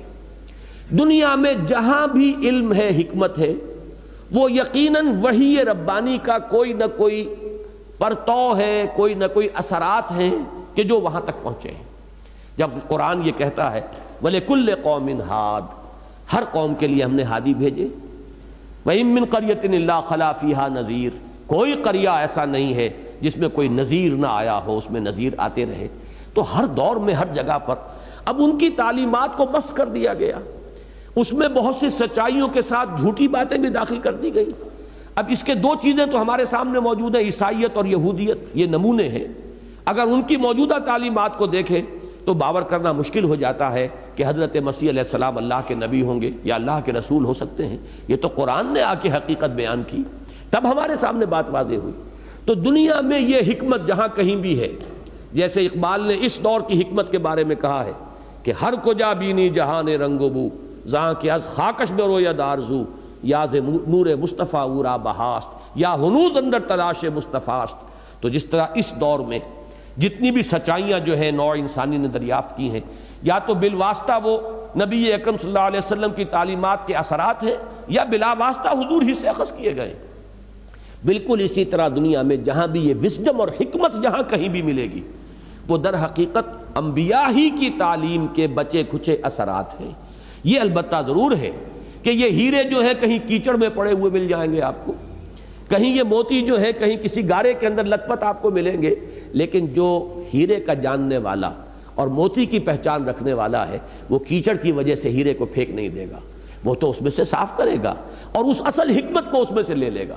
اور اس کے لیے وہ حدیث مبارکہ جو ہے ذہن میں رہنی چاہیے، الحکمت ضالۃ المومن هو احق بها حیث وجدها، حکمت تو مومن کی گمشدہ متاع کے مانند ہے۔ جیسے آپ کی کوئی چیز کہیں گم ہو گئی ہو، نظر آ جائے کہیں پر تو آپ لپک کر فوراً اس کو اپنے قبضے میں لیتے ہیں، میری شے ہے، بعد میں بات ہوگی تمہارے پاس کیسے آئی، کسی نے چوری کی اور چوری کر کے اس نے آپ کے ہاتھ فروخت کر دی ہے تو مقدمہ بعد میں طے کرے گا، شے میری ہے، پہلے تو آپ نے اس کو اپنے قبضے میں لینا ہے۔ تو جو والہانہ انداز ہوتا ہے اپنی کسی گمشدہ چیز کی طرف لپکنے کا، اس کو اپنے ہاتھ میں لینے کا، حضور نے فرمایا یہی بندہ مومن کی شان ہونی چاہیے کہ حکمت اور دانائی اسے جہاں بھی ملے، الحکمت ضالۃ المومن هو احق بها حیث وجدها، وہ اس کا زیادہ حقدار ہے جہاں کہیں بھی پائے۔ یہ نہیں کہ چونکہ یہ فلاں جگہ پر ہے، یہ اپنشد میں ہے، یہ انجیل میں ہے، یہ کہیں تورات میں ہے، یا یہ کسی زبور میں کسی جگہ ہے، لہذا ہمارا اس سے کیا سروکار نہیں۔ حضور صلی اللہ علیہ وسلم کی حدیث جو ہے جو میں نے آپ کو سنائی، اس کا تو نتیجہ کچھ اور نکل رہا ہے۔ اسی طرح کی حکمتیں آپ کو اگر نظر آتی ہیں تو وہ در حقیقت اسی عالمگیر سچائی کا ایک جز ہے. البتہ یہ مہیمن ہے، یہ ہے کہ جو نگران ہے، پہرے دار ہے، اس کسوٹی پر پرکھیں گے، جو چیز اس کے مطابق ہوگی اس کو لیں گے. رد و قبول کا ہمارا معیار کتاب اللہ و سنت رسولہ، اللہ کی کتاب اور اس کے رسول کی سنت، رد و قبول کا معیار وہ رہے گا. البتہ یہ کہ اس کی چیزوں کی وضاحت، اس کی باتوں کی تائید ہو سکتا ہے کہ کہیں اور لطیف پیرائے میں ہو. حضرت مسیح علیہ السلام کے مواعظ ایک عمدہ مثال ہے، جو لطیف انداز ان کا ہے کہنے کا. اب وہ ہماری ایک متاع ہے کہ اسے ہم حاصل کریں، انہی سچائیوں کی دعوت دینے کے لیے، انہی تعلیمات کے لیے کہ جو قرآن پیش کر رہا ہے، انہوں نے وہ انداز اختیار کیا ہے. تو اسی طرح کا یہ جملہ ہے، اسے نوٹ کر لیجئے، بہت پیارا جملہ ہے. مین ان ہز اگنورینس. اس آیت کے الفاظ دیکھیے ذرا اور اس جملے کے الفاظ دیکھیے. Man in his ignorance identifies himself with the material sheets which encompass his real self. اندر ہے ایک ریئل سیلف، ایک انا، ایک خودی. وہاں تو اشعار میں تو اقبال نے اسے نقطۂ نوری بھی کہا اور جو ایک ذوق تجلی سے تعبیر کیا. لیکچرز میں وہ اسے کہتے ہیں انائے صغیر. ایک انائے کبیر ہے، the big I am، وہ اللہ ہے. یہ بگ آئی ایم کے الفاظ بھی اقبال نے استعمال کیے ہیں، بڑے عجیب ہیں اور بڑا میرے قلب پر ان کا اثر ہے. اور جب بھی یہ الفاظ ذہن میں آتے ہیں، سورہ طٰہٰ کے وہ الفاظ بھی آ جاتے ہیں. اننی انا اللہ لا الہ الا انا فاعبدنی واقم الصلاۃ لذکری. جتنی انانیت اس آیہ مبارکہ میں ہے وہ شاید قرآن مجید کے کسی اور مقام پہ نہ ہو. جس طرح اس انا کو دہرا کر اننی انا اللہ لا الہ الا انا فاعبدنی واقم الصلاۃ لذکری. یہ ہے انائے کبیر، the big I am. اور ایک ہے یہ انائے صغیر، یہ جو میں کہتا ہوں میں، یہ میری انا، یہ میری سیلف، یہ میری خودی، یہ میں کیا ہوں. یہ در حقیقت وہ جو میں تفصیل سے بیان کر چکا ہوں جمعے کی تقاریر میں، یہ وہ روح ربانی جس کی نسبت ہے ذات باری تعالیٰ کی طرف. وَنَفَخْتُ فِيهِ مِن رُوحِي، وہ ہے میری اصل حقیقت، وہ ہوں اصل میں. اس کو میں بھول جاتا ہوں، مجھے تن یاد رہ جاتا ہے. اقبال نے کیا خوب کہا ہے کہ رقص تن در گردش آرا خاک را اور رقص جاں برہم زنت افلاک را. یہ رقص تن ہے جو ہو رہا ہے آپ کے ثقافتی محفلوں کے اندر اور طائفے آ رہے ہیں. رقص تن، یہ رقص تن جو ہے آپ کے اندر بھی جو خاکی اور سفلی جذبات ہیں ان کو ابھارتا ہے. رقص تن در گردش آرا آرت خاک را اور رقص جاں. اب یہ رقص جاں، یہ روح کا رقص جو ہے، رقص جاں برہم زنت افلاک را. یہ جب روح وجد میں آتی ہے، جب اس کے اندر وہ کیفیت پیدا ہوتی ہے، اس میں وہ شعور ابھرتا ہے، اس کے اندر وہ خود شعوری جسے اقبال کہتا ہے، دی سیلف کانشسنس. ایک ہے شعور حیوانات میں بھی ہے، لیکن سیلف کانشسنس، شعور خودی، شعور ذات، یہ ہے در حقیقت پورا فلسفہ. اور اس کا اثبات، اس کو ثابت کرنا، یہ ہے علامہ اقبال کا وہ فلسفہ جو در حقیقت توڑ ہے، جو اس دور کا سب سے بڑا حملہ سائنس کے راستے سے آیا ہے فکر پر، اور دینی عقائد اور دینی بنیادوں کو اور روحانی تصورات کو جس کی جڑیں ہلا کر رکھ دی ہیں. اس کا جواب ہے اس علامہ اقبال کے فلسفہ خودی سے، جس کو کہ میں نے ابھی عرض کیا کہ سیلف سے، خودی سے تعبیر کیا، دی بگ آئی ایم. تو اس جملے کو پھر سن لیجئے. Man in his ignorance identifies himself with the material sheets. وہ انا ہے اور اس کے گرد یہ مادے کے غلاف ہیں. پہلا مادہ غلاف میرا جسم کا ہے، اگلا مادی غلاف میرے یہ کپڑے ہیں، پھر اس سے آگے مادی غلاف مکان ہے. یہ مادی غلاف ہے، تہ پر تہ. اس کے اندر ہے ایک حقیقت کبریٰ. وہ حقیقت ہے، وہ ہوں میں. جبکہ سمجھ میں یہ بیٹھتا ہوں کہ یہ میں ہوں، اور میں اپنے اس تن کے تقاضے اور تن کے جو بھی وہ اقبال کے وہ اشعار بھی جو ہیں، تن تیرا نہ من، تن کی دنیا سود و سودا مکر و فن، اور من کی دنیا سوز و مستی جذب و شوق. بہرحال وہ اشعار مجھے پوری طرح یاد نہیں ہے. یہ میں نے آج اصل میں تمہید بیان کی ہے کہ اس فلسفے کی میرے نزدیک اہمیت کیا ہے، اور اس فلسفے کا مبدا قرآن مجید میں یہ ہے. اب صرف ایک بات آپ سے عرض کر کے آج کی بات ہم ختم کر دیں گے. یہ بات ہمارے سابق مفسرین کے سامنے کیوں نہیں آئی؟ اس میں اصولی طور پر ایک بات جان لیجئے، یہ میرا نقطہ نظر ہے، میں اس پر عامل ہوں اور اس پر میں علی وجہ البصیرت قائم ہوں.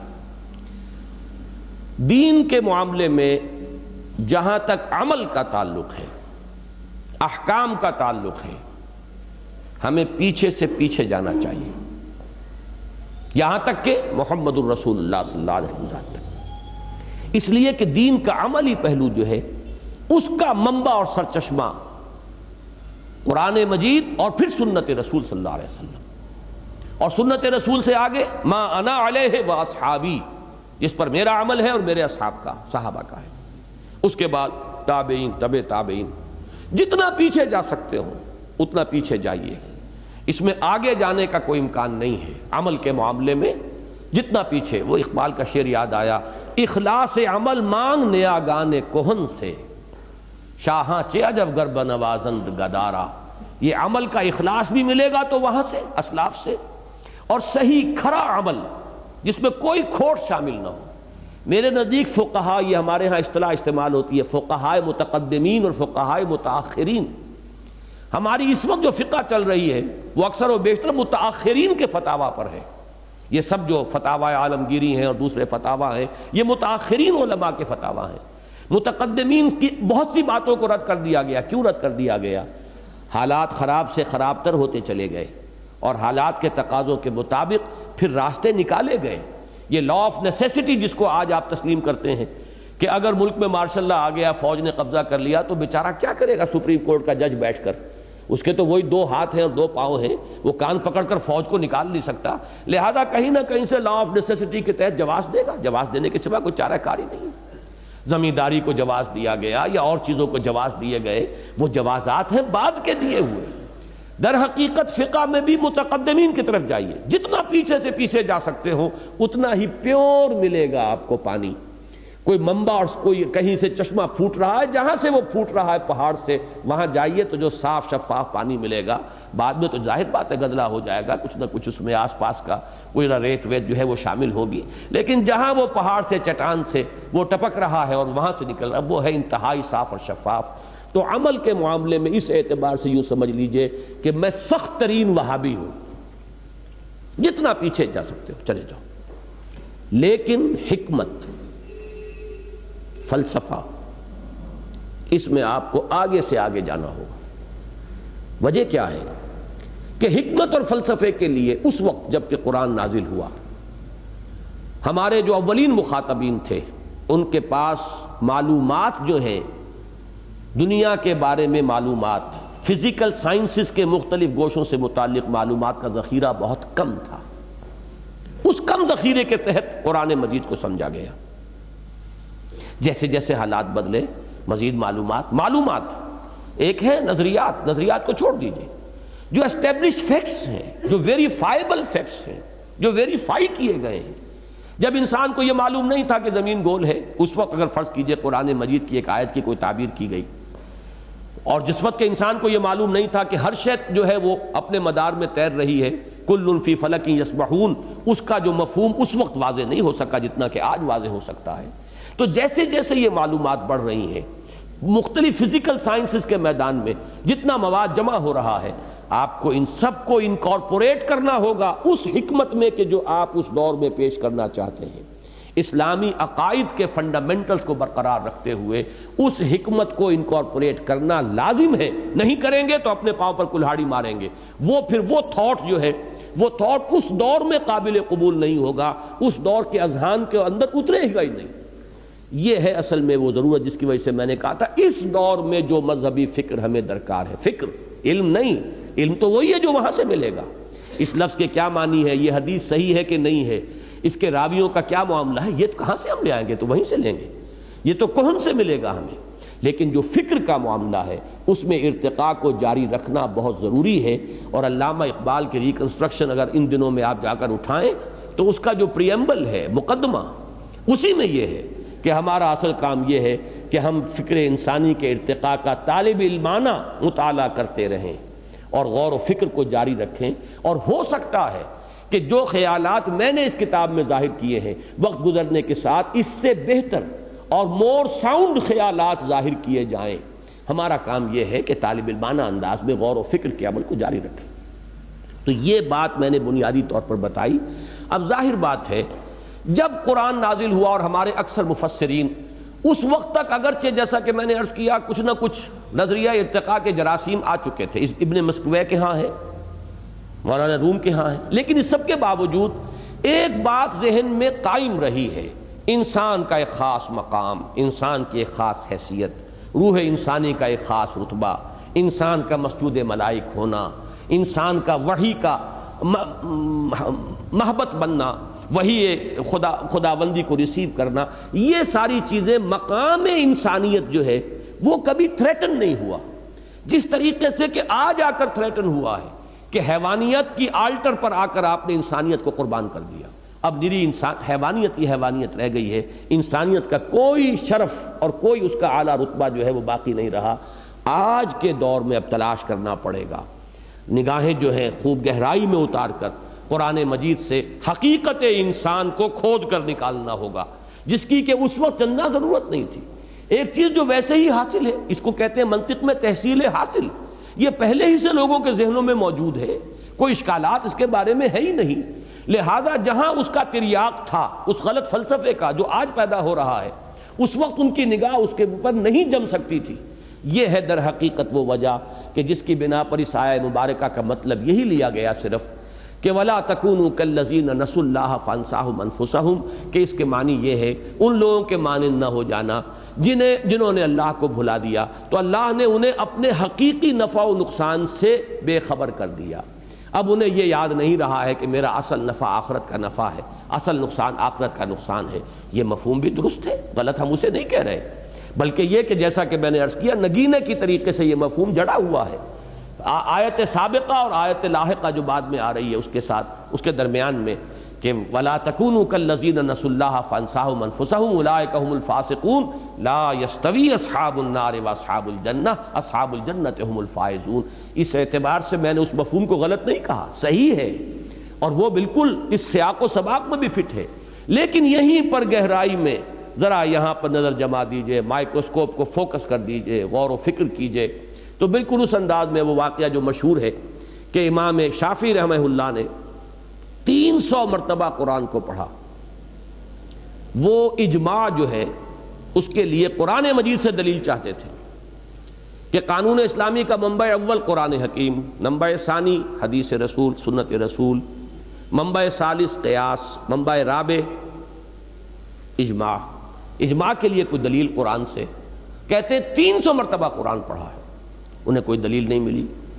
301ویں مرتبہ سورہ نساء کی آیت نمبر 115 پر نگاہ جم گئی، وَمَن يُشَاقِقِ الرَّسُولَ مِن بَعْدِ مَا تَبَيَّنَ لَهُ الْهُدَىٰ وَيَتَّبِعْ غَيْرَ سَبِيلِ الْمُؤْمِنِينَ نُوَلِّهِ مَا تَوَلَّىٰ وَنُصْلِهِ جَهَنَّمَ وَسَاءَتْ مَصِيرًا۔ جو شخص رسول کی مخالفت پر کمر بستہ رہا، اس کے بعد بھی کہ اس کے پاس ہدایت آ گئی واضح شکل میں اور اس نے مسلمانوں کے راستے سے علیحدہ راستہ اختیار کیا، ہم اس کو اسی کے حوالے کر دیں گے جو اس نے اختیار کیا ہوگا اور پہنچا دیں گے جہنم میں، اور بہت ہی برا ٹھکانہ ہے۔ اب یہاں مسلمانوں کا راستہ غیر سبیل المومنین، سبیل المومنین خود گویا کہ ایک سند کے درجے میں بات آ گئی کہ یہ بھی ایک سند بنتی ہے، وہ چیز کہ جس پر مسلمانوں کا اجماع ہو جائے، مسلمانوں کا بحیثیت مجموعی جو ہے اتفاق رائے ہو جائے، اس کو بھی قرآن مجید ایک مستند شے سمجھ رہا ہے، مستند ہے ان کا فرمایا ہوا۔ اسی طرح مسلمانوں میں جو چیز مقبول عام ہو اور جو چیز کہ ان کے ہاں اجماع ہو جائے، جس پر یہ عوام کی بات نہیں ہے، اہل علم کی بات ہے، اس کو بھی ایک سند کا درجہ ہے۔ اب اس آیت میں انہیں وہ بات مل گئی جو 300 مرتبہ قرآن مجید اول سے آخر پڑھنے کے باوجود نہیں ملی تھی۔ تو یہ معاملہ ایک شافعی کا ہو سکتا ہے اگر رحمہ اللہ، تو یہ معاملہ اس کو پھیلا لیجئے ضروری نہیں ہے کہ ان معاملات میں جو ہمارے سابق مفسرین لکھ گئے ہیں بس اسی پر ہم اکتفا کریں، بلکہ ہمیں قرآن مجید میں یہ جو معدن ہیں ان کی گہرائی میں اتر کر یہاں سے وہ موتی اور ہیرے جو ہیں کھود کر نکالنے ہیں، جو اس دور کی جو گمراہیاں ہیں، جو اس دور میں ہمارے دین و ایمان کے لیے جو زہر ماحول میں سرایت کیے ہوئے ہیں ان کے لیے تریاق کا کام دے سکیں۔ اور وہ ہے کام جو علامہ اقبال نے اس آیہ مبارکہ کی بنیاد پر کیا، وَلَا تَكُونُوا كَالَّذِينَ نَسُوا اللَّهَ فَأَنسَاهُمْ أَنفُسَهُمْ أُولَٰئِكَ هُمُ الْفَاسِقُونَ۔ جو اپنی عظمت ہی سے بے خبر ہو گیا اب وہ فاسق و فاجر ہی ہوگا، جس نے اپنے آپ کو حیوان ہی سمجھ لیا۔ دیکھیے کس خوبصورتی سے یہ اولئک ہم الفاسقون، کس خوبصورتی سے بات بیٹھی ہے۔ جب حیوان ہی اپنے آپ کو سمجھ بیٹھے تو حیوانی جبلتیں ہی تمہاری امام بن گئیں، اب انہی کے پیچھے چلو گے۔ حیوانی تقاضا جو ابھرے ہاتھ جوڑ کر اس کو پورا کرو، یہی فسق ہے، یہی فجور ہے۔ پھر کہاں کا اخلاق اور کہاں کی حیا اور کہاں کی نیکی اور کہاں کا معروف اور کہاں کا منکر۔ اولئک ہم الفاسقون۔ جب اپنی شرف انسانیت سے ہی خود مستعفی ہو گئے تو اب تو ظاہر بات ہے کہ فسق و فجور ہی تمہارے لیے راستہ ہے۔ اب یہ ہے آیہ مبارکہ جو اس فلسفہ خودی کا منبع ہے، ماخذ ہے، جو اس دور میں ڈارون کے نظریہ ارتقاء کے پیدا کردہ سارے مسموم اثرات کا واقعتاً نہایت مؤثر اور شافی علاج ہے۔ اقول قولی ھذا واستغفر اللہ لی ولکم